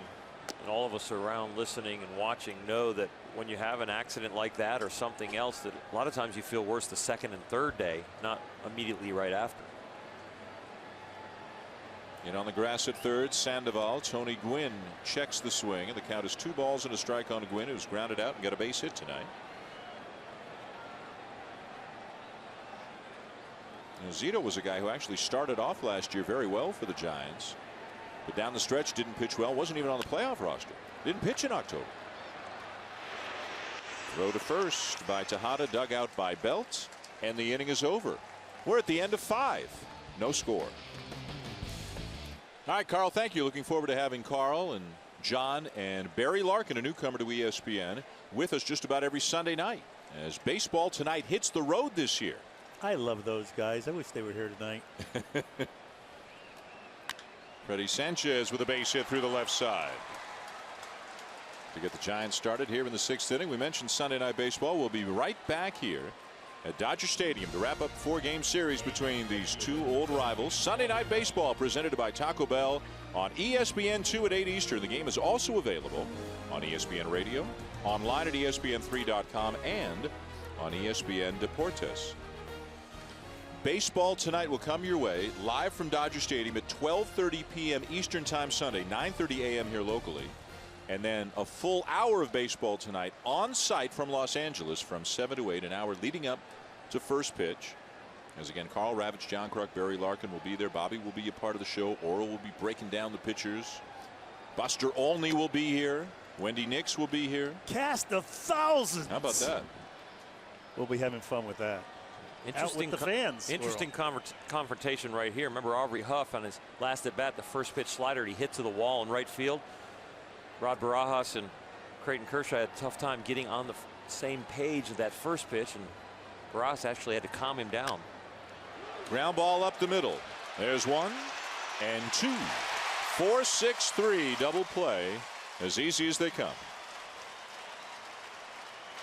I'll tell you what, he got a double play on a fastball there. They decided not to go with the slider, and then they went with 2 fastballs to get the double play. But the breaking ball for Clayton Kershaw today has been the out pitch. He's done a great job throwing strikes with his fastball like that, which he can command to that side. But the breaking ball, the curveball, and the slider have been the out pitch. The strikeouts are coming from the breaking ball. It's been a great finish pitch for him today with great depth. I don't care the vision of the hitters when the sunlight was out or when they can see the ball now. He's got good stuff. Got 8 strikeouts tonight. Just got a big double play as he faces Buster Posey. Suddenly 2 outs, nobody on. No score. The Giants batting here in the top of the 6th.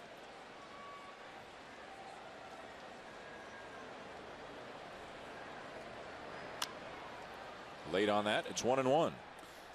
Actually, Danny, he has a really good inside out swing. He loves to get the pitch on the inside part of the plate and drive it to right center.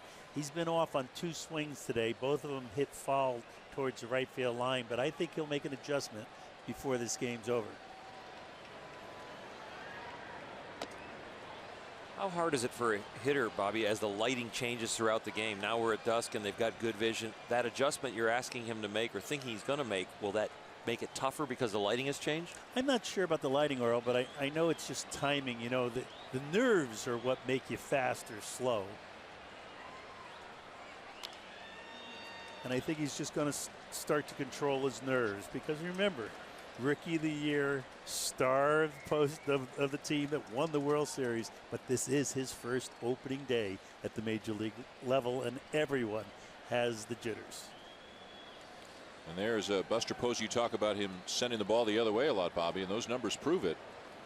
Well, you can't spread him around much more evenly than Buster Posey did last year.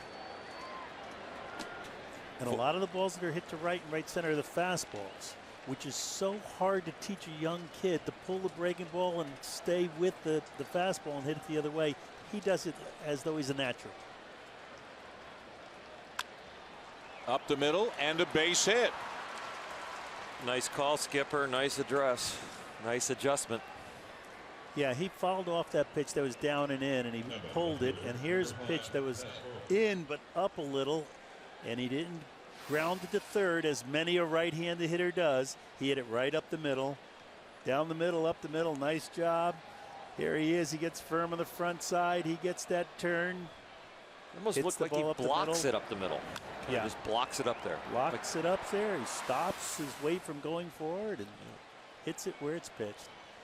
Fine young player. Here's Pat Burrell. First pitch swinging, a pop up in foul territory. Loney with room, and the inning is over. To the bottom of the 6th, still scoreless. Aerial coverage provided tonight by Goodyear. Everything Goodyear has learned in making tires that go the distance inspires what they roll into yours. Back at Dodger Stadium along with Oral Hershiser, Bobby Valentine, and Wendy Nix. I'm Dan Schulman. Glad you're with us. Opening night baseball presented by Dick's Sporting Goods. The Giants and Dodgers having at it. Nobody's been able to cross the plate yet. Here comes the heart of the order for the Dodgers. And this is probably about the 4th year we've said this about this team. Ethier, Kemp, Loney. But every year, they've got another year under their belts, and instead of being the rookies or the young players or the key players, I mean, now they're everything for this team. Obviously, a lot of things have to go right. But if Ethier, Kemp, and Loney, Bobby, all are healthy and all play to their potential, this has got a chance to be a very competitive team. Absolutely. They'll score enough of runs for this fine pitching. But if they don't play well, it's time to break them up. And Ethier kind of mentioned that maybe he'll be the initiator. Yeah, interesting comments made by Ethier just a couple of days ago saying, he could see the possibility of this being his last year. He's not a free agent at the end of the year. As you look at the numbers for last year, Ethier had an injury. Loney's the most consistent of the 3 probably. But Ethier's saying, I make a lot of money and I'd be due more money next year, and maybe they'd non-tender me or maybe I'd get traded, but this could easily be my last year here. Interesting timing of that. Yeah, bad timing, but factual statement, I think. I think he really believes that, and there's Ned Colletti, who's going to have to make the decisions as things go forward, but he believes that it's time to break up this group if, in fact, they don't produce this year. But I'll tell you what, as a teammate, I would not appreciate that we'd verbalize that right around opening day. I mean, you're trying to build a team. You've got a new rookie manager, Don Mattingly. You've got a new coaching staff. They've come out of spring training with great chemistry, a lot of momentum. There's a great feel in the Dodger clubhouse as we walk through. And then you get a newspaper article like that. Ethier called out on strikes. Number 5 for Lincecum. Opening night baseball on ESPN, presented by Dick's Sporting Goods, is brought to you by Men's Warehouse. You're going to like the way you look. Well, one of the follow-up comments made by Ethier is, hey, I'm happy to stay here if they're committed to winning.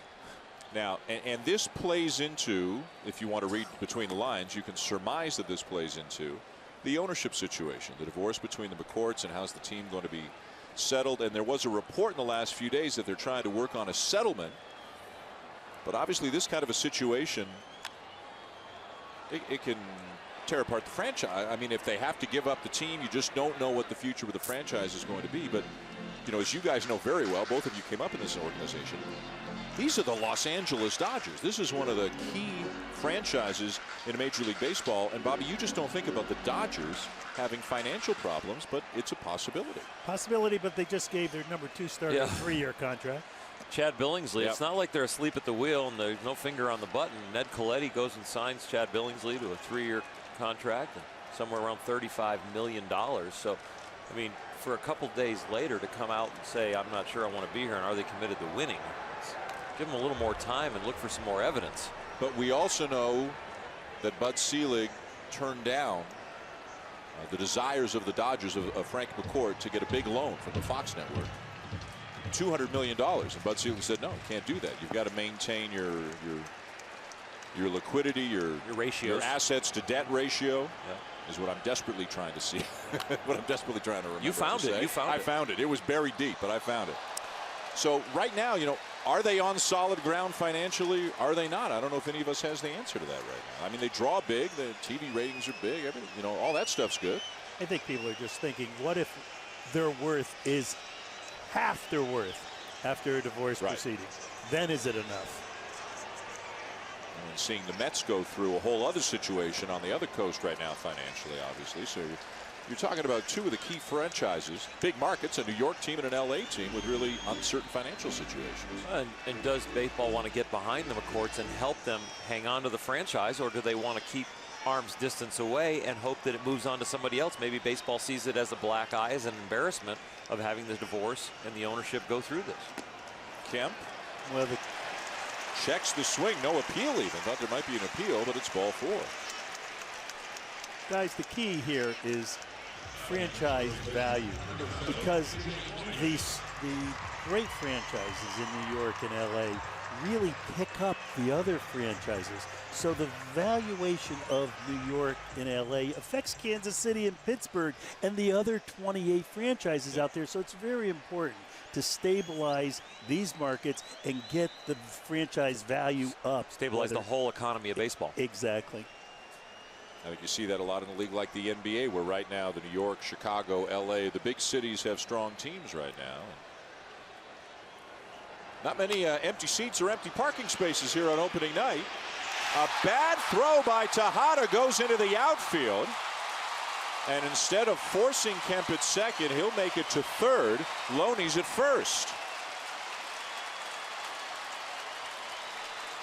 Bruce Bochy said that Tim Lincecum is pitching very well. He keeps throwing zeros up there, but he's pitching in traffic.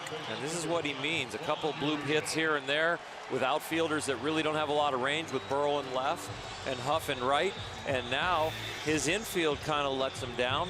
Little chopper off the plate coming there towards short, a 4-hopper, and doesn't really have to hurry. It's a 1-out play all the way. The only thing that's going to happen there maybe is a little backdoor play from the second baseman coming over to the runner rounding third.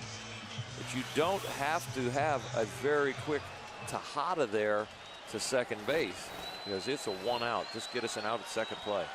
Fielder's choice, E6.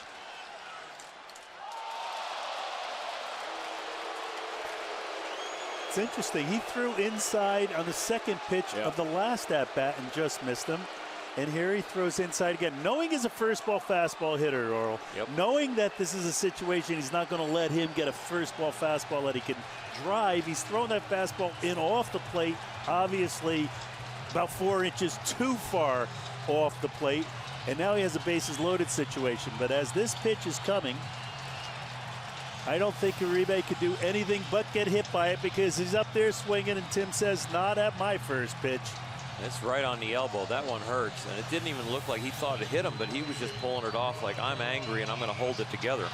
Former teammates, of course, Uribe with the Giants as they won the World Series last year. So the bases are loaded with just 1 out. The Dodgers are 0 for 5 tonight with runners in scoring position. You can see all the base runners that Lincecum has allowed, but the Dodgers have been unable to score a run. Rod Barajas is the batter. He is singled and struck out. If he hits one on the ground, he is a double play candidate. Let's see if he can get something to the outfield. Big swing and a miss at a first pitch breaking ball. Lincecum maybe taking advantage, Oral, of the over aggressiveness of a hitter in a key RBI spot. There are so many ways to scout hitters. You scout them how they lead off innings. You scout them how they hit in big moments. A guy that normally takes, sometimes he gets aggressive. A guy who's aggressive might take in key situations. Barajas wanted that first pitch. He was guessing fastball. He got breaking ball. In the dirt. Good block there by Posey. A ball and a strike. Throw to third, and it's going to go down the line. Kemp will score, and the other runners advance as the Dodgers take the lead.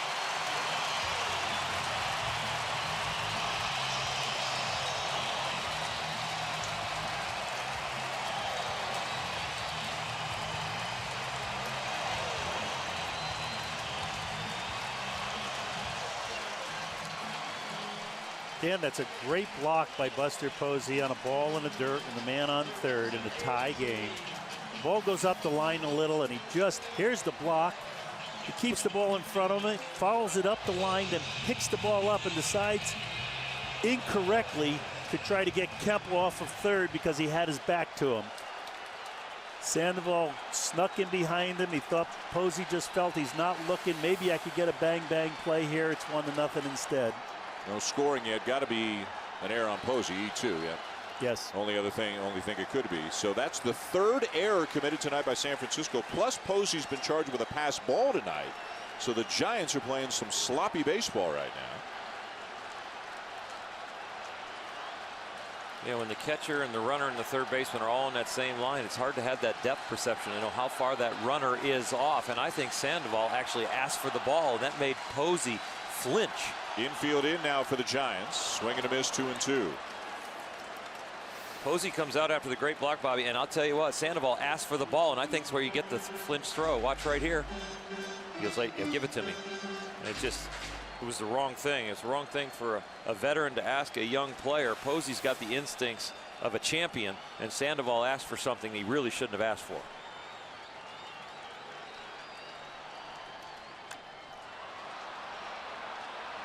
Foul territory. Belt won't have a play.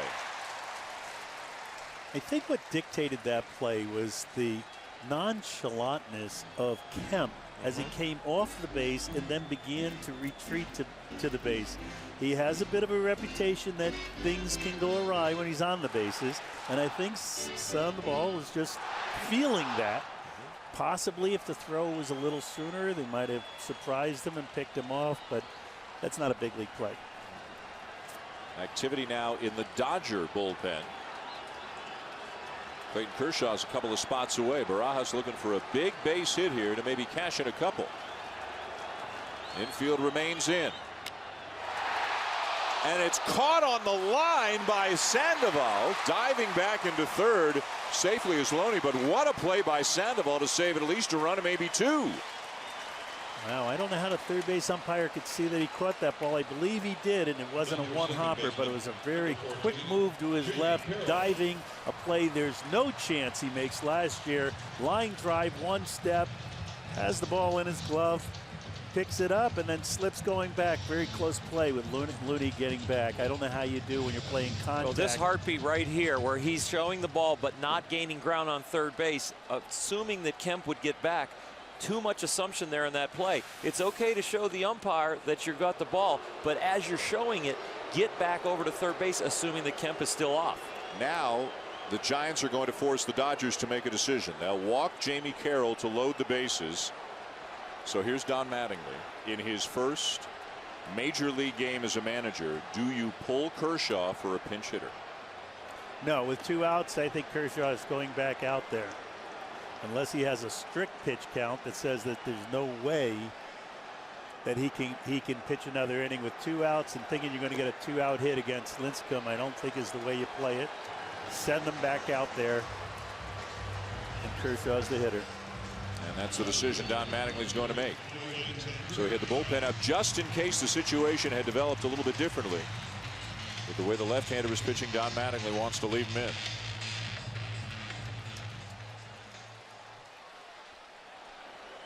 A run in, 2 errors in the inning on the Giants. And the bases are loaded with 2 down for the Dodgers. Kershaw a strikeout and a ground out. And he lays off ball 1. The outfielders are shallow and playing Kershaw to hit the ball the other way against Lincecum. Loney at third, Uribe at second, and Carroll at first.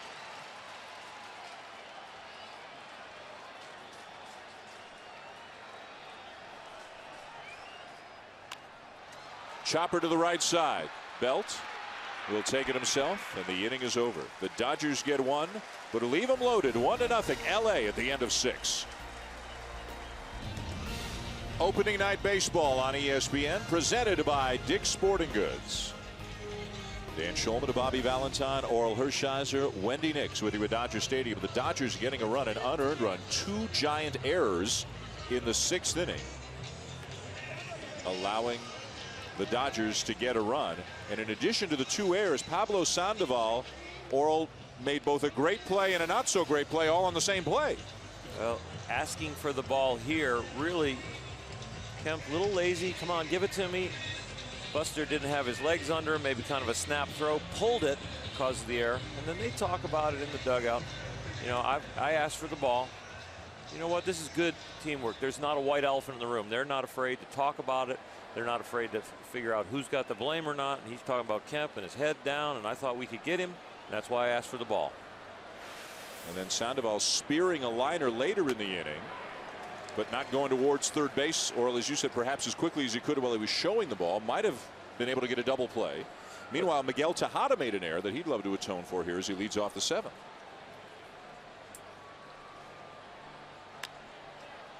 Golfs the ball to center field. 1 down. Just quickly, because Bobby can talk about this, there are things that we talk about as far as instincts in baseball, and we talk about a baseball clock. And it just didn't seem like Sandoval on the 1-line drive had a good baseball clock at that moment to know, I anticipate the runner might be too far off third base, Loney, and maybe I can grab him. I think his foot slipped too, Earl, as he was trying to go back to the base. As he dives and catches this, he picks it up, and then I think he loses his footing right there.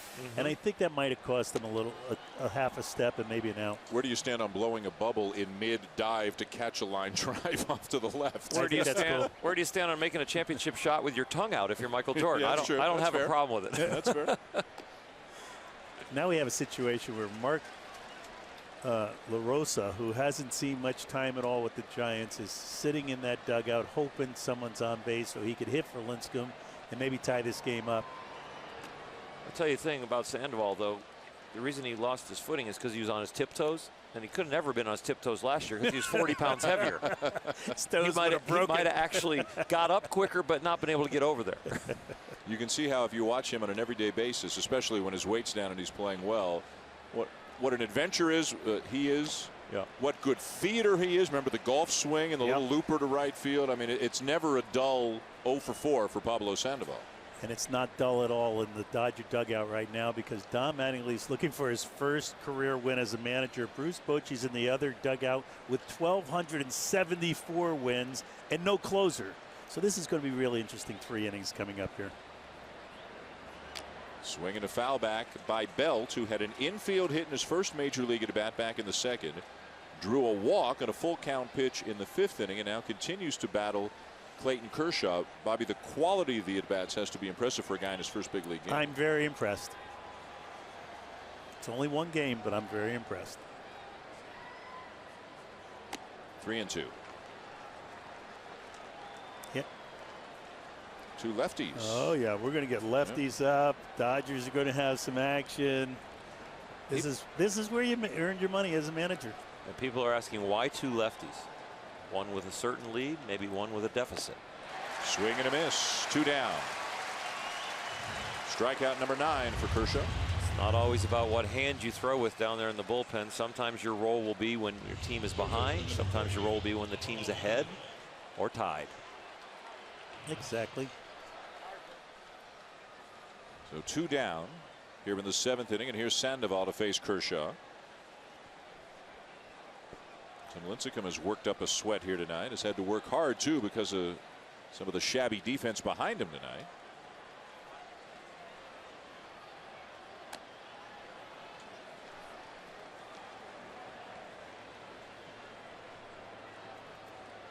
Did he just take a pitch? That is news.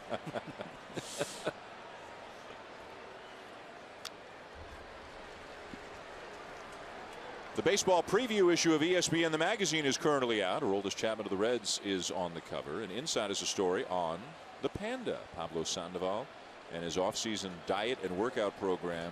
And look at the difference between the Panda last year and the Panda this year. There's at least 40 pounds less Panda this year than there was. When pandas grow up, they usually gain weight. Well, this will be a challenge for him to keep the weight off, but he's on board, and I guess the Giants said to him on his way out the door last year, this is what you got to do if you want to play on this team next year. You got to get to 240. Reaches down, digs out another one, this time a little flare to right field, and the inning is over. Time for the 7th inning stretch here in LA with the Dodgers leading the Giants 1-0. Bottom 7 back at Dodger Stadium here on opening night with the Dodgers leading the Giants 1-0. MLB.TV, baseball everywhere. Watch over 100 live out-of-market games per week online and on your favorite devices. Visit MLB.TV for details. And speaking of details, Bobby, it's all about the details in baseball. It's a game of inches. It's a game of fractions of a second. And we have seen, as we take a look at Diamond Tracks, one of our favorite toys, how that cost the Giants a little bit earlier in this game.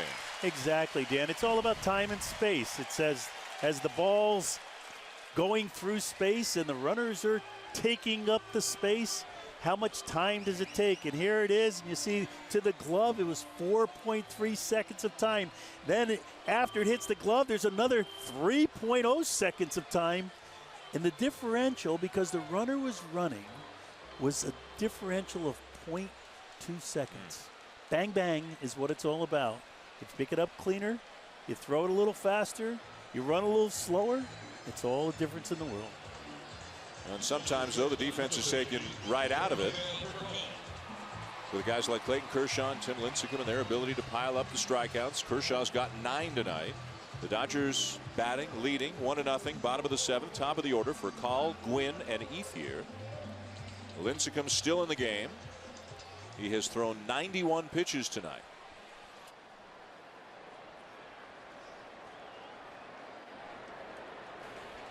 And his spot is due to lead off the top of the 8th inning. So this is going to be all for Lincecum if he can get through this inning. And there were some lefties up earlier. There's still activity in both bullpens right now. 1-1 the count on for Call, who's 0 for 3.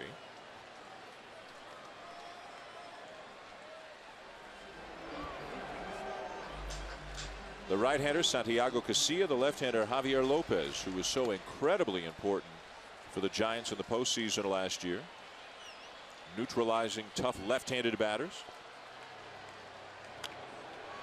Pops him up. Sandoval, 1 down. So Dan, Bobby, dominant pitching performance tonight, and not always when you're a dominant pitcher do you have to go to off-speed stuff when you're behind in the count. The fastball is something that you can really go to, and both these pitchers tonight behind in the count have used their fastball. The great velocity, the great life, and some location have got them through some counts. Not always needing a changeup or a slider to get back into the counts. Overpowering heat that makes these guys both very, very good. 26-year-old Lincecum, 23-year-old Kershaw. In a 1-0 battle here in the bottom of the 7th as Tony Gwynn Jr. steps in and takes a strike. pretty good nights, especially by Kershaw, who's also had, I didn't want to say better defense, less bad defense, I guess, behind him. Lincecum's really suffered because of the defense. This should be a 0-0 game right now. Fly ball left center. Torres there, 2 down. Well, the key number there on Kershaw's line score also was the 1 in the walk column. 9 strikeouts. When we talked about his maturation as a pitcher, it was about getting the walks down and becoming more efficient. He crossed over the 200 strikeout barrier last year, 200 inning barrier, and he'll continue to press through those barriers with this kind of command that he's showing tonight. The other number there, 96, Earl, 20 extra pitches because of the poor defense. Right. I mean, he could be cruising right now. Here's Ethier, 1 for 3. 2 down, nobody on, 1-0 in the bottom of the 7th here at Dodger Stadium. Change up, down and away, ball 1. Every extra out you give the opposing team 3.5, 4 pitches, add to your pitcher's pitch count. Exactly.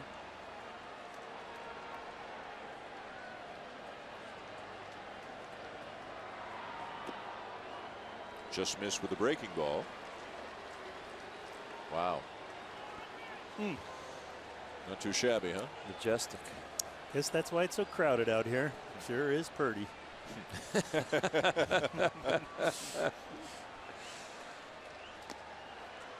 a strike.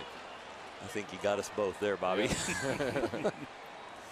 You know, as this game's progressing and decision time is upon us, I wouldn't be surprised to see Koo come in and start this 8th inning, knowing that that's what he's set up to do. Let him come in with a clean slate. Big swing and a miss, 2-2 on the 100th pitch of the night thrown by Lincecum. So you go Quo and then you go Broxton, and you let Kershaw walk out the tunnel feeling really good about the beginning of his 2011. I think so. Manage not only the game but the egos.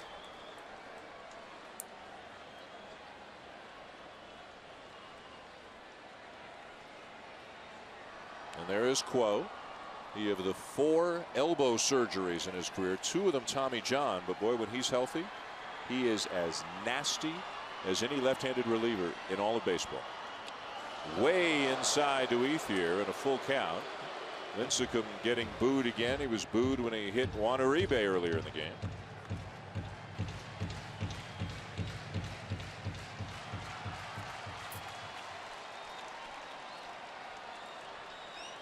I tell you, Don Mattingly talking about protecting Quo before this season, and one of the ways to protect a reliever is to only get him up once before you get him in the game.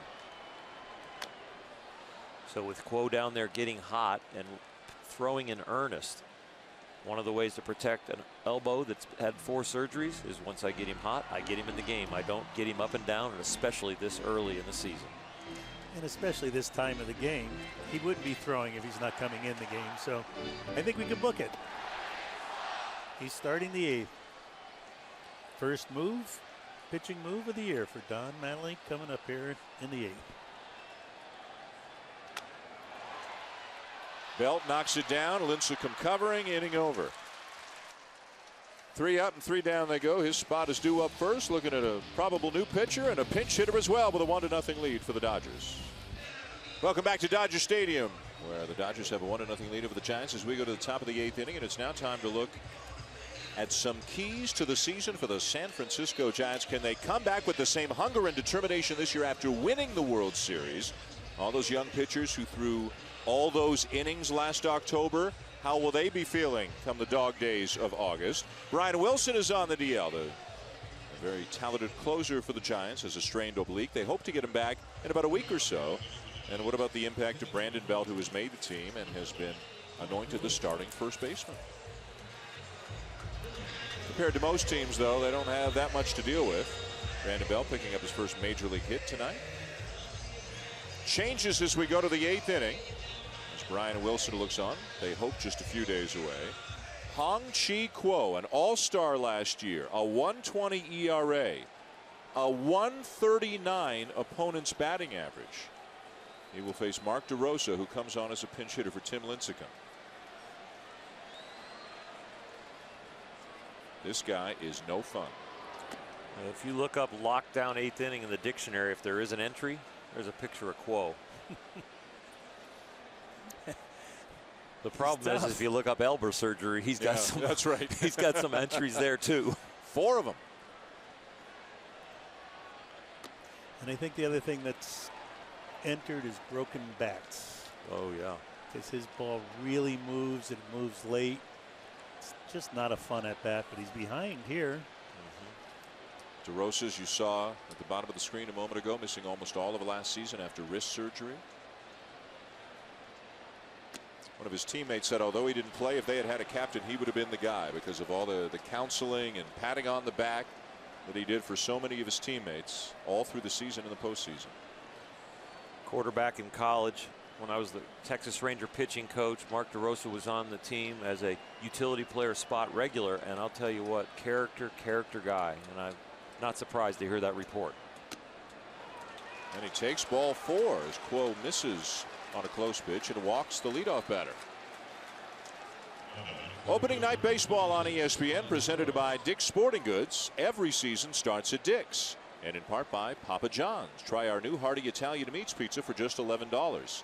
And Emerald Breakfast on the go. It's not a bar. It's Emerald Breakfast on the go. Humanize your morning.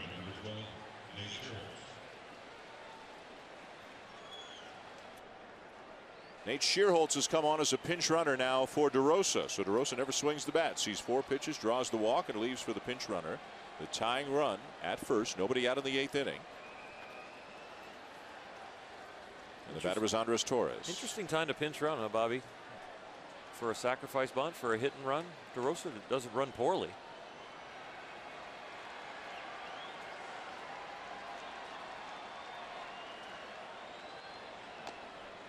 Inside ball 1. Quo has yet to throw a strike. And that's why there's no bunt and no hit and run on right here. Bruce knows he has to make him throw a strike. First appearance of the year. Big crowd coming up from spring training. Make him throw a strike in this situation. Don't give him an out. Torres 0 for 3, including a couple of strikeouts. Uribe even with a bag at third. Quo's throw to first. Not a good one, and Aloni backhands it. No matter how many years you've played, no matter how much you have veteran status, you still have butterflies. You still want to get off to a good start. And then as the season goes, the good and the bad outings, you gain momentum or you gain calluses and you can come back from things, but they're not built yet in your first outing. Ball 2. And now they're getting restless. 6 in a row. I'll bet you they didn't put the take sign on once in spring training. You're right. Huh? It's kind of hard to get your swing with a take sign down there, but you do it now. Old Tim Flannery breaking it out of his bag of tricks at third base. Oh gosh. Wow. Was I wrong on that? Well, you know what? I think that's a factor of a guy having a 139 batting average against, and Boch saying, you know what? We might get the only cookie of the inning right here. Let's let him loose. I'm not sure that that's. I know you're not on that page. No, I'm not on that page. But right I'll take there. the other side of the argument right now. That was no cookie. 1 out of 10 guys are getting hits against this guy. Fouled back 2-2. Could have been 3 balls, no strikes. That makes it very interesting. That 3-0 pitch could have been a ball. Yeah. Was a tad up. Yeah. Oh, he's not giving him that pitch. Not after 6 not straight after balls. 6. No, you're right. Not with us doing the game. Well, I thought Come the last on. pitch to DeRosa was close enough for a borderline strike, but you're right. After 3 balls, it's a ball.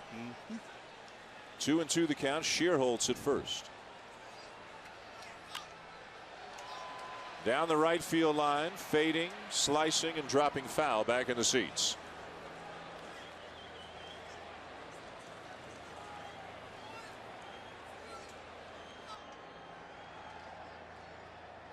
Aerial coverage tonight provided by Goodyear. Everything Goodyear has learned in making tires that go the distance inspires what they roll into yours. Glad to have the Goodyear blimp with us tonight. Some beautiful shots on this spectacular evening here on March the 31st, where it feels more like July the 31st. Opening night in Los Angeles. Part of ESPN's opening day triple header. Some good action around baseball on day 1 as that pitch is fouled off. Are you complaining about the temperature again? Nope. Okay, because I take this temperature for every one of our Sunday night broadcasts Yep. and whatever day we get the pleasure of announcing on. Yep. This is perfect. It is perfect. What a wonderful start of the season for these two teams. And we're so lucky to be here We are. to be with them. Fans in short sleeves. They're not fanning themselves. Yeah, the Yankees were in parkers and ski masks. It'll be a cold one in Philly tomorrow, too. Full count. Decision time. Well, what's the decision, What would you Skipper? do? I think he's running. He's going to run to stay out of the double play and hope not to run into a double play. Even with a possible late break because of a lefty on the mound. Should be easy to read his move. Very mediocre move to first. Relatively high leg kick.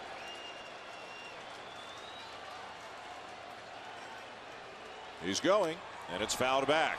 I wanted to start playing the Jeopardy music as he came set to see if Bobby was going to write. The final Jeopardy answer is? He's going. But he did go late. He did. He made sure it was not a run for a stolen base. It was a run, then hit. Once again, video. If he watched him on video before the game, he would know he doesn't have a good move. They watch all the pitches to hit. They don't watch the moves to run. Some teams do. Not going this time, and it's pop foul out of play. He got such a bad jump the first time. Yep. Bruce took Bruce off shut the him run. down. Yep. He says he's just going to be running into an out. I can't do that. This is my late inning pinch runner that we asked about before the game. Right. And you tell you what, you run to stay out of the double play. You don't run to stay out of the double play there. Exactly. Well, let's see what's on right now. Freddie Sanchez is on deck. Aubrey Huff behind him. The Giants trailing 1-0 in the 8th inning here at Dodger Stadium. And Torres really battling against a nasty left-hander in Quo. Not going. Yanked foul down the left side this time.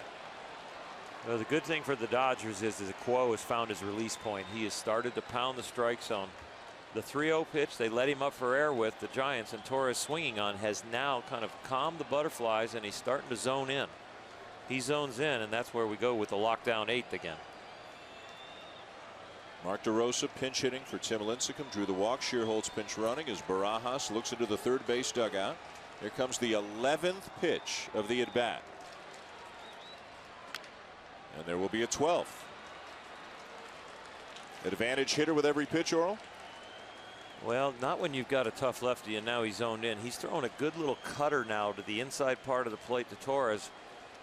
I wouldn't be surprised to see Uribe cheat a little bit over towards the bag at third if he's going to continue with that pitch, because you see Torres is fighting those balls off and pulling them foul. The last thing you want is your pitcher to make a slight mistake more to the inner half and then a double down the line.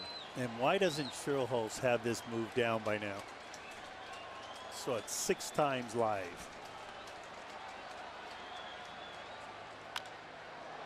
In the air to right field.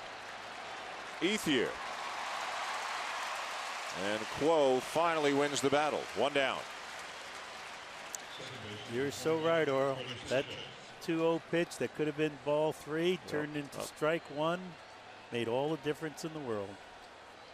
I tell you what, you heard Quo's exhale all the way up here just to get that first out of the year and to battle back in that count. But to have thrown 16 pitches already for a 1-inning guy, and he's still got 2 outs to get. This is a lot of work for him. We won't see him tomorrow. You're right. You're right. They got to protect him. Yeah, usually as a pitching coach, you listen to managers like Bobby, that the barrier is about 25 pitches. Once you get past 25, it's almost an automatic day off until you get to September and the playoffs. Here's Freddie Sanchez, and the breaking ball runs down and in for ball 1.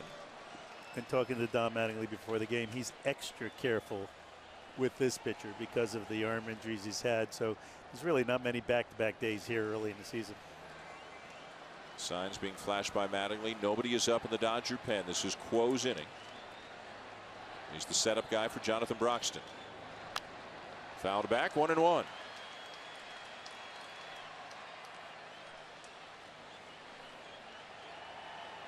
Quo, the only left-hander in the Dodger pen. Broxton, who really struggled in the second half of the year last year as the closer. They picked up Matt Guerrier, a quality 7th, 8th inning guy. Signed him as a free agent. And Kenley Jansen is a guy that they are very excited about, a converted catcher who throws hard. 100 miles an hour at times. 1-1. Fouled off again. Starting to get loose now in the Dodger pen is right-hander Mike McDougal, who's a hard thrower as well. At one point, he was about a 100-mile-an-hour guy. He's had some experience as a closer in the big leagues. He's bounced around to a number of teams. That's pitch count protection on Quo, not actual ability or what he's throwing on the field in the situation. That's just keeping him under 30 pitches probably. 2-2. And it's also Buster Posey in the hole. In fact, Quo's not going to pitch to this inning if in fact he has the opportunity to hit. Posey getting ready. Aubrey Huff is on deck.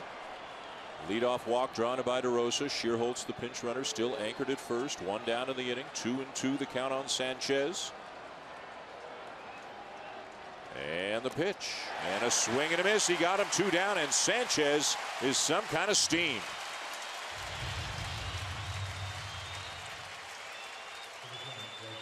Quo's repertoire is two-seamer, four-seamer, slider, occasional change, occasional breaking ball, curveball.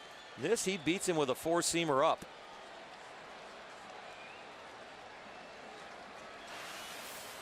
Freddie's a really fine hitter, Earl, and he doesn't miss that high fastball very often. Now Aubrey Huff, what a key moment. Left-handed batter, number 3 hitter in the Giants lineup. Tying run at first, go-ahead run at the plate with 2 down in the 8th. First pitch swinging, fly ball center field. Quo gets out of it. Welcome back to LA. Bottom of the 8th inning with the Dodgers leading the Giants still by a score of 1-0. Join Major League Baseball and the Major League Baseball Players Association in helping Japanese children in need. Visit unicef.org or text Japan to 864-233 to donate $10. Standard text messaging rates apply. For more information, visit MLB.com/Japan Relief. I know, Bobby, obviously from your years living there, managing there, you've got many dear friends who are over there that I'm sure you're in contact with a lot. How are people doing over there? How's Japanese baseball doing over there? Japanese baseball is not going to start. The people are not doing well. It's a real strong and sufficient society that's hurting right now. There's 400,000 people without homes, without anything that they had a month ago in their lives, and it's going to take a lot of rebuilding to rebuild that structure, the infrastructure in the lives of those people. I know when we were down in spring training in Fort Myers, saw Daisuke Matsuzaka, Hideki Okajima out donating money and also raising money from the fans who came through the turnstiles, offering pictures and autographs in exchange for donations to the Japanese Relief Fund, and Major League Baseball really getting behind it. I just was happy to see a plane take off with $600,000 worth of medical gear from AmeriCares out of Stamford, Connecticut, and I had a lot to do with that. I'm proud. Great. Matt Kemp rips one foul. The count is 0-2 as Santiago Casilla has come on to pitch now for the Giants in the bottom of the 8th inning. Didn't Tim Lincecum deserve a better fate? Gave up 1 run unearned on 5 hits through 7 innings. He's had some bad defense behind him. You can see the numbers for Casilla. Even with Brian Wilson out, and they think it's short term, Bruce Bochy still has a lot of options down in that pen, a lot of depth. Kemp has singled and walked twice. And he has scored the only run of the game on that errant throw by Buster Posey. Kemp came home from third.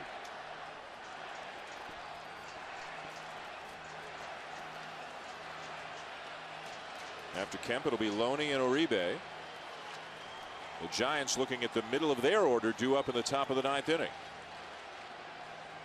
Big sweeping breaking ball.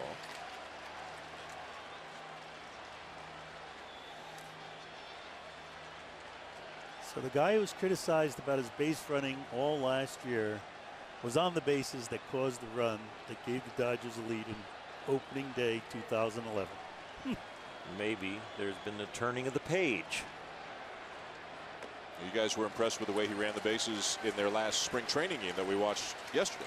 2-out base hit to right center.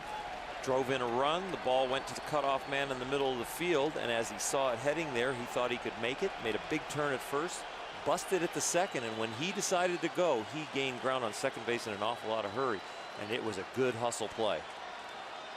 Right then, we thought there was some focus and drive that we didn't see in the past.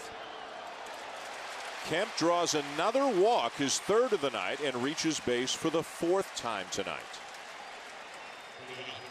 And you saw Jonathan Broxton is now up in the pen, the closer for the Dodgers, who I think it's fair to say received a mixed reaction during the pregame introductions for the way that he struggled in the second half of last season. And I think it's fair to say if the finger was pointed at Kemp for their lack of offense last year, Broxton had a lot of fingers pointed at him for his lack of production at the end of the game. It's going to be very interesting here in the top of the ninth. Here's James Loney, 0 for 3. Runner going. Pitch taken for a strike, throw down, not in time. Kemp steals second. Casilla delivered that pitch like he didn't even care if the Kemp was over there. It was just right. There was no attempt to think about holding him. No presence on the mound of maybe varying your speeds or doing a look. And Kemp just went on first move and was safe easily. He stole this off the pitcher, not off of Buster Posey. You see how far he is by the time Posey gets the ball. The ball is delivered down there. Okay, the ball bounces, but I'm telling you what, even when it bounces, check out the timing of it. Kemp is going to be safe no matter where that ball is, except maybe right on the bag. You're right, Oral. He stole that on the pitcher. He stole it easily. It was the first movement. Let's take it. This is one of the guys who doesn't throw over. And that was preparation by Davey Lopes, I'll guarantee it. And now Loney thinking about pulling a ground ball to get Kemp to third. Runner at second. Nobody out. The Dodgers looking for an all-important insurance run in the bottom of the 8th. He does more than pull a ground ball off the base of the fence. Kemp will score on an RBI double by Loney. 2-0 Dodgers.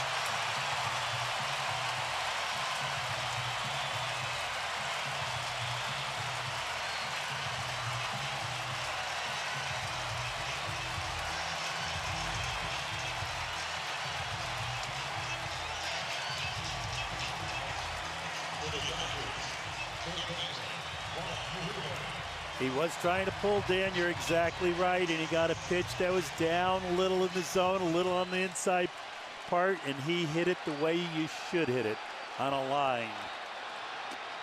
Now Uribe takes down and away ball 1. A run in the 6th on a couple of errors, and a run here in the 8th on a walk, a stolen base, and a double. The first extra base hit of the game for either team. James Loney with an RBI double to make it 2-0 LA. Crowd's alive here at Dodger Stadium now, as Uribe has one of his typical give it everything I've got swings, and he fouls it back 1-1.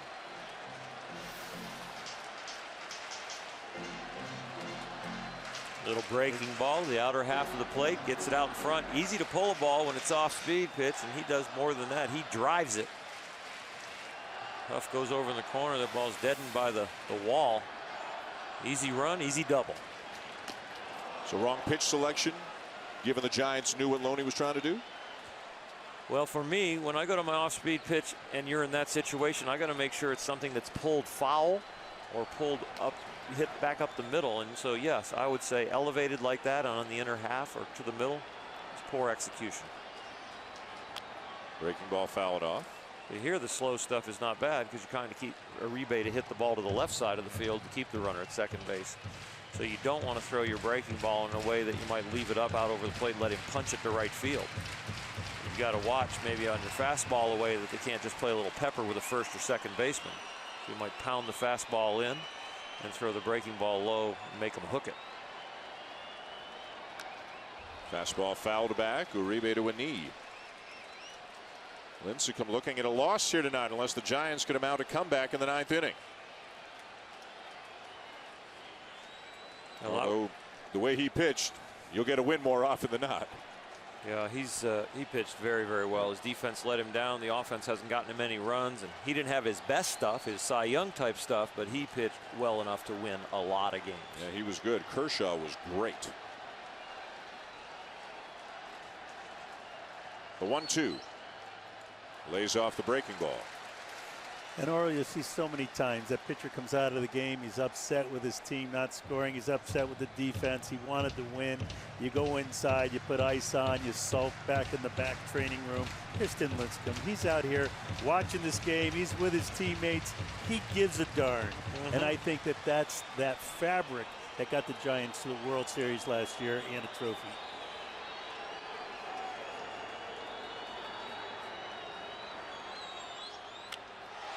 Ripped down the left field line, but foul. You know, Bobby, I love what you said in the preseason and even up to yesterday about our predictions and how you think that teams are not, you know, automatically formed right here on paper, that they are built and formed throughout the year. And that's what's tough about the predictions and understanding the character of the individuals and see how they react to all these situations.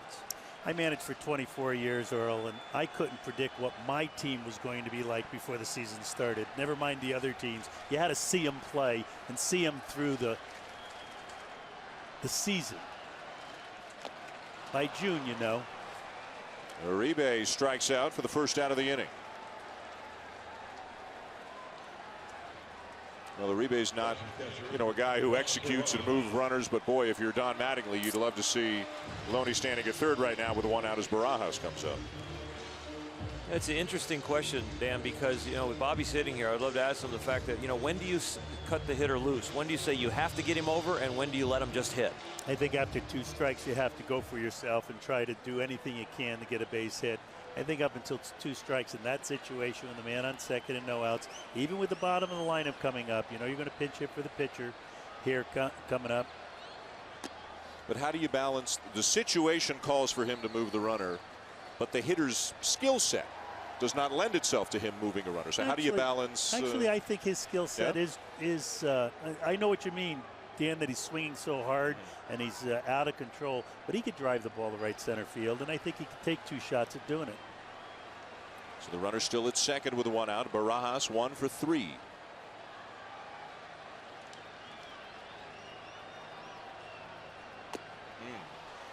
Chases that fastball running in under his hands.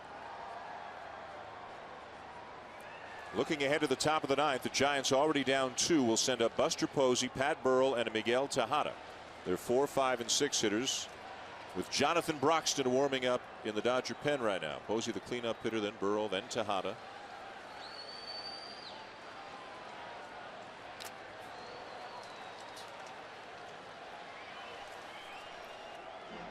The series will continue tomorrow night. Chad Billingsley, who just signed a new contract with the Dodgers, will get the start against Jonathan Sanchez. Saturday afternoon, Ted Lilly and Matt Cain. And then Sunday night, the game we'll have for you here on ESPN, 8 Eastern, 5 Pacific. Hiroki Kuroda, and still scheduled is Barry Zito, who suffered a car accident yesterday, has some general soreness, and they're hoping he's okay. Here's Billingsley. I hope they make that decision soon so we can prepare for the right guy.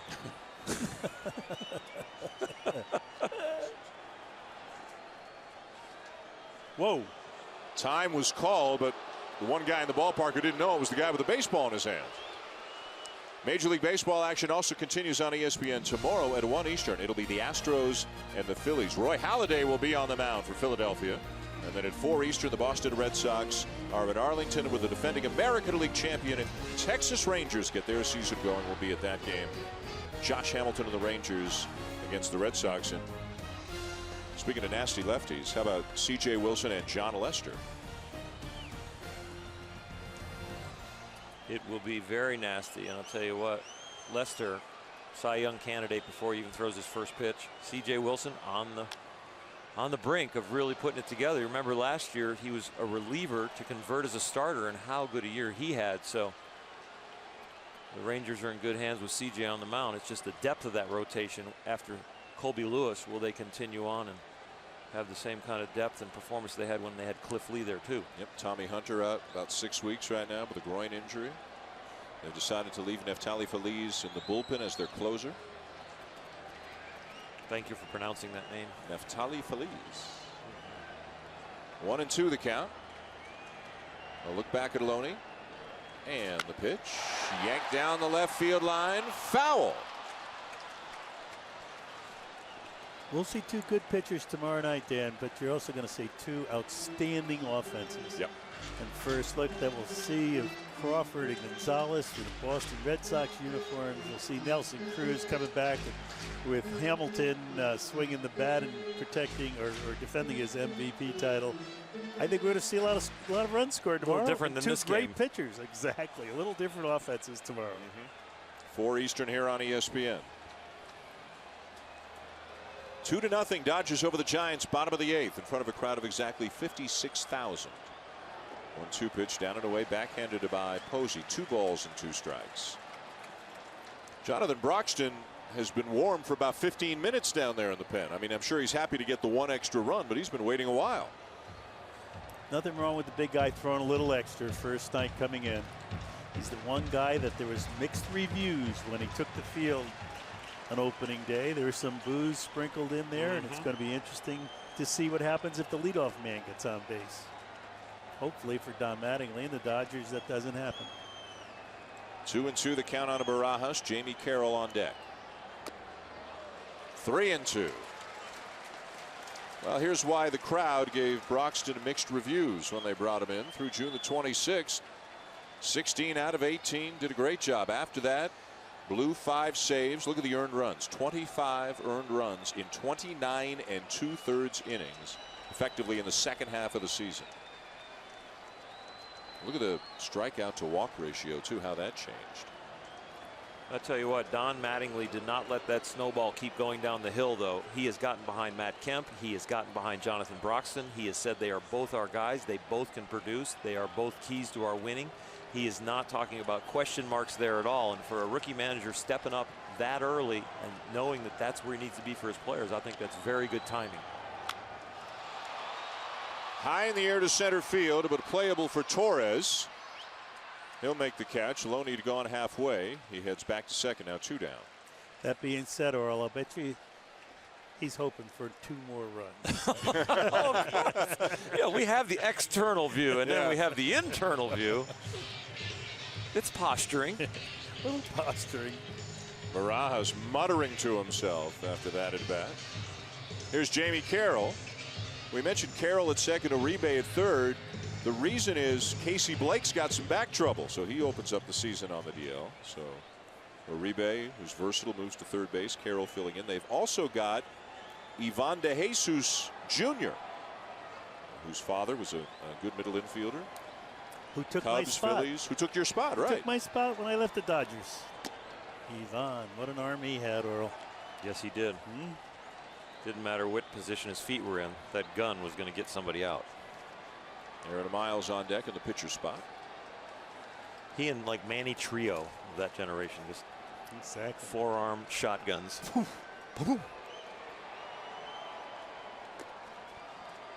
Actually, he had an arm a lot like Chris Spire, who we saw today on television as Dusty Baker's bench coach.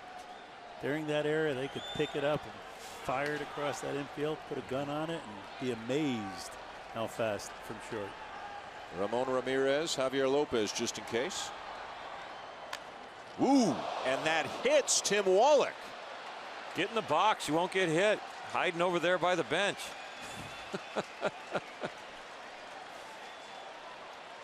You know, he's taking this position so he doesn't get hit with the line drive, and this ball's hooked so far, He's so far in front. Hit him on the wallet. Got him on the wallet. That's all right.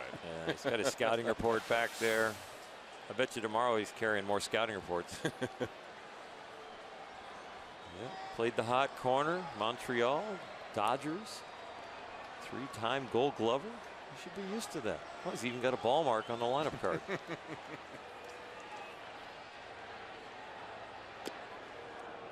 Three and one.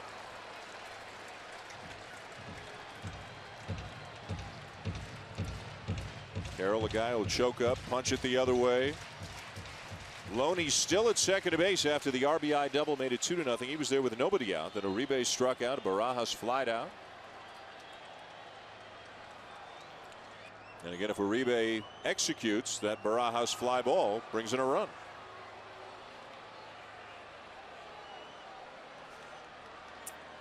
Pitch count mounting for Casilla. He's had a long inning. A strike, full count.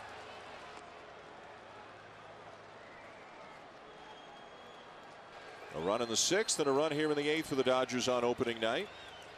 One of 6 games around the majors today or tonight, including Cincinnati with the big home run by Ramon Hernandez off John Axford as they beat the Brewers 7-6.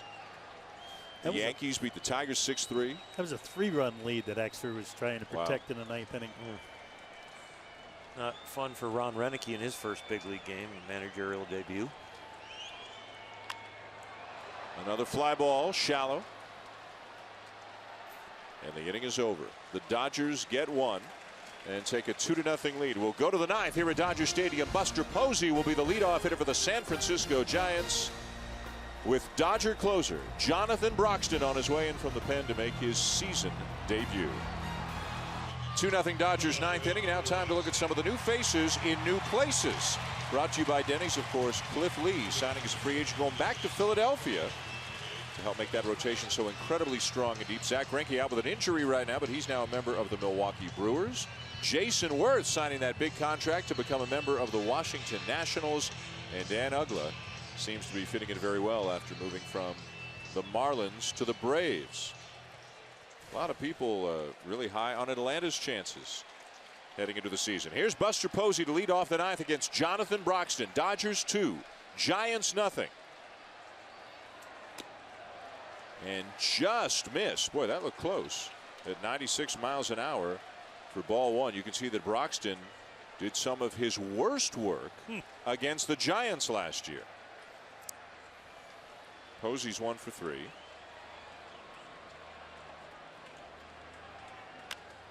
And a swing and a jam shot. Squibber blocked by Loney, and he feeds Broxton at the bag for the out. Good job by Loney to hang with the spin and the ricochet and everything else and to make that play. Extreme inside out swing here. This ball's 4 inches off the plate at 95 miles an hour, but Buster Posey's able to get his hands in and almost hit that ball for a double down the right field line. Nice move by Loney to make that play.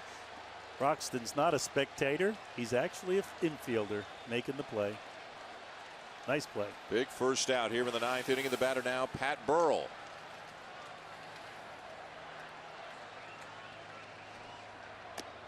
If it holds up, Kershaw would get the win. Lincecum the loss. Loney's had a big hit. Now a nice defensive play in this game.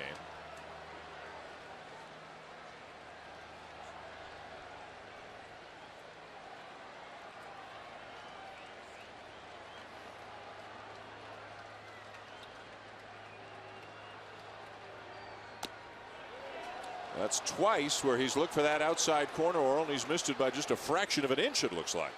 Fraction being the key word. I'll tell you what, the Dodgers came into this with all the predictions and all the speculation, and they were going up against the measuring stick, the world champions, and they've shown themselves well so far today. They're not backing down. First reviews look like they're going to be good. 2-0 green light, and a swing and a foul back by Burrell. 2-1 tonight. Chevrolet player of the game is Clayton Kershaw, and with good reason. What an outstanding debut for Kershaw this year. His first ever opening day start, and he more than held up his end of the bargain. 23 years young, and anybody's doing anything before the age of 25 I have great respect for, because I didn't make it to the big leagues till I was 25. So I was toiling around in the first year of AAA and AA, and he's up here winning games and beating Cy Young Award winners. Driven to deep left field. Gone. Pat Burrell lines one just over the wall in left field, and it's 2-1. The ghosts of 2010 will start to visit Jonathan Broxton right about now, and he's going to have to beat him off his chest. Before this inning started, I was wondering if Brandon Belt would get a chance in the 9th inning to hit in his first major league game, and it looks like he's going to have that chance.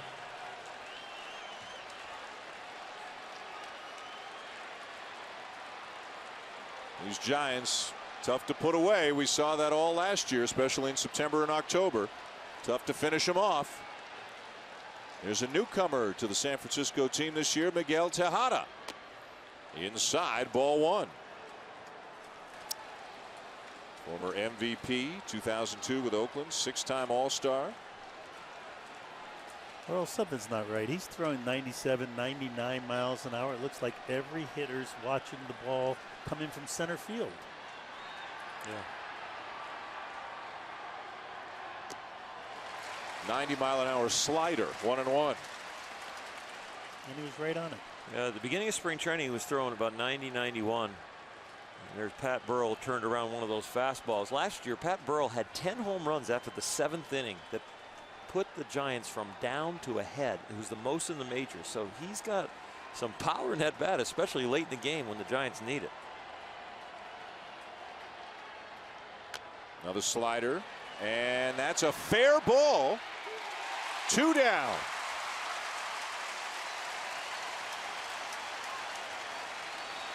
It's a big out for Broxton. They're back on his side now as the Dodgers are an out away from winning here on opening night. So Brandon Belt in his first major league game. Young first baseman the Giants are so high on will face Jonathan Broxton. Dodger fans, 56,000 here tonight to their feet, hoping their Dodgers can beat their hated rivals, the Giants, on opening night.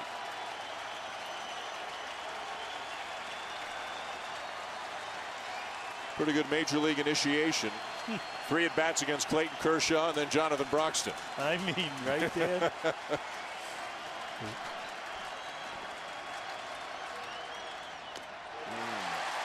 Sitting fastball, got the slider. Smart pitch by a veteran catcher and a veteran pitcher. You lose a run on a fastball over the left field wall, you're not starting out people that are rookies. They've got a chance to tie it up in the 9th with a fastball. Breaking ball outside. Belt has some power, but is considered at this point of his career as more of a line drive gap to gap hitter. He did hit 23 home runs last year at 3 minor league stops, hit 43 doubles, hit 352.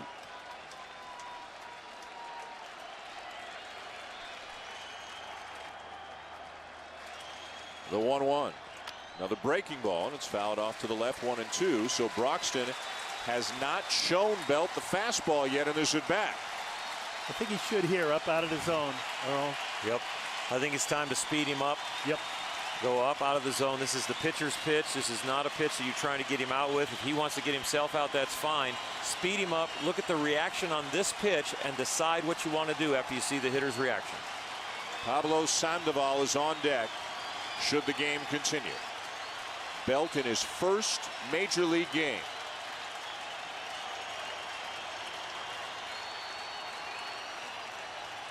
The pitch. Fastball up and away. A take and a flinch. Out of your hand, barely a ball, almost a strike, but a take and a flinch out of the hitter. He's not sure what's coming because of the 3 breaking balls in a row. I think you can go with either pitch, fastball or breaking ball, but you make it a quality one. You don't leave it in the middle of the plate. I don't think you saw this stuff last year in the minor leagues. 2-2.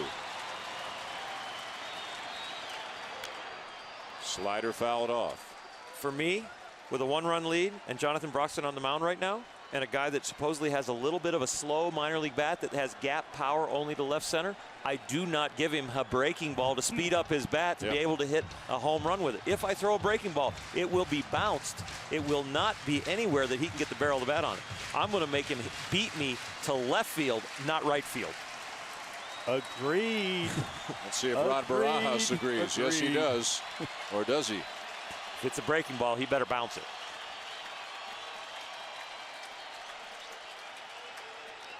Oh. He got a piece of it. He got the foul ball, got a piece of Barajas. That swing right there and that pitch was not about being fooled. That was just being a little bit out in front as a rookie in his first game. He is now on the breaking ball. Ball's down and in. He swings just a little over this ball. And down and in's happy zone to the left-handed batter. Right. It So, sure is. That's right, Dan. 6 pitches, 5 sliders for a guy who's got a 99-mile-an-hour fastball. Now think about it as a pitcher. When does this swing start? It starts when the batter reads that the ball's about waist high coming to the middle, and then it ended up down low and in. throw the fastball that starts about waist high and make it rise up a little bit. And I know a ball doesn't rise, Bobby, so don't jump me there. But make sure it stays more level. Yeah, bust him in. Fastball in, game over.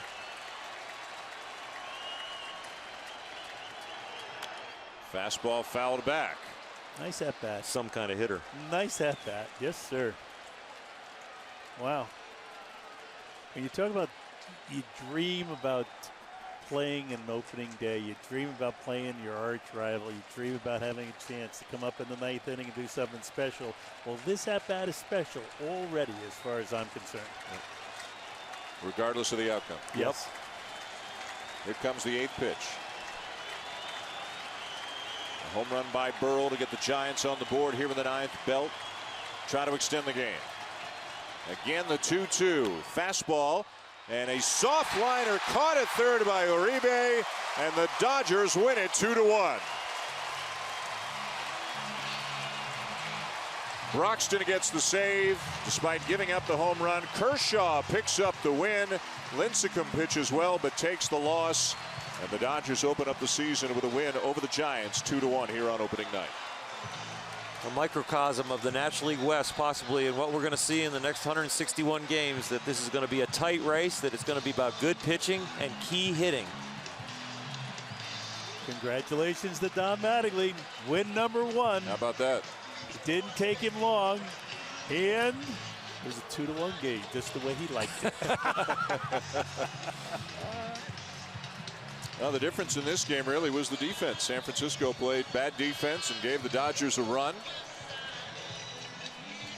And Quo got out of some trouble, pitched a good 8th inning. Broxton gave up the home run, but then got the last couple of outs and in front of a crowd of 56,000 here on opening night, at least at the outset of the game. The Dodgers beat the Giants 2-1 to open up the season and open up this 4-game series between these two rivals in the National League West. Let's go down to Wendy Nix, who's with Don Mattingly.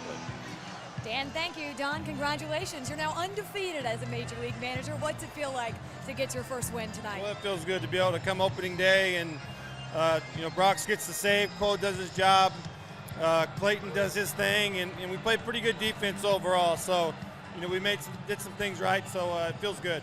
You talk about Kershaw, 23 years young, but that was a veteran-like performance. What can it do for a young pitcher to start the season off with a night like tonight? I don't think anything phases Clayton. He's one of those kids, he keeps working, he keeps getting better. He has bad outings now and then, but he comes right back from them. Nothing bothers him. He just keeps getting better. Matt Kemp, there's been some criticism at times about his job on the base paths tonight. He puts himself in very good position. What do you say to him after a game like tonight? Not a whole lot. These guys have been working hard, and they're ready to play. He's really worked with Davey a lot with his base running and technique-wise. So, Matt, we look for good things from him all around. Congratulations. Thanks. Don Mattingly wins in his Major League managerial debut. Clayton Kershaw, absolutely outstanding. 7 shutout innings. He strikes out 9, and the Dodgers beat the Giants 2-1 to open up the 2011 season on a winning note here in Los Angeles. Sports Center is coming up next year on ESPN. This has been a presentation of ESPN, the worldwide leader in sports. For Oral Hershiser, Bobby Valentine, Wendy Nix, and our entire ESPN crew, I'm Dan Shulman saying thanks for watching and so long from Los Angeles.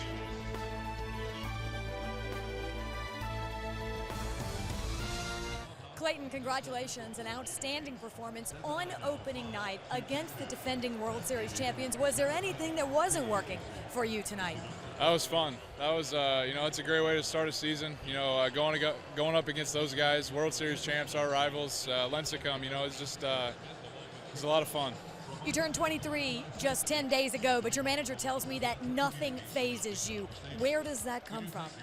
I don't know. I just have fun pitching. I like to compete, and what better place to do it than Dodger Stadium on opening day. You also helped your manager get his first Major League win. A lot of people have talked about the changes in the demeanor in this club. How would you describe the way you came out on opening day? Yeah, well, Donnie's awesome. His mentality and personality is just kind of twofold through the clubhouse. And, for me, it just kind of runs through, he wants us to throw strikes, be aggressive, and go after guys. And that's what I tried to do tonight. Clayton, congratulations.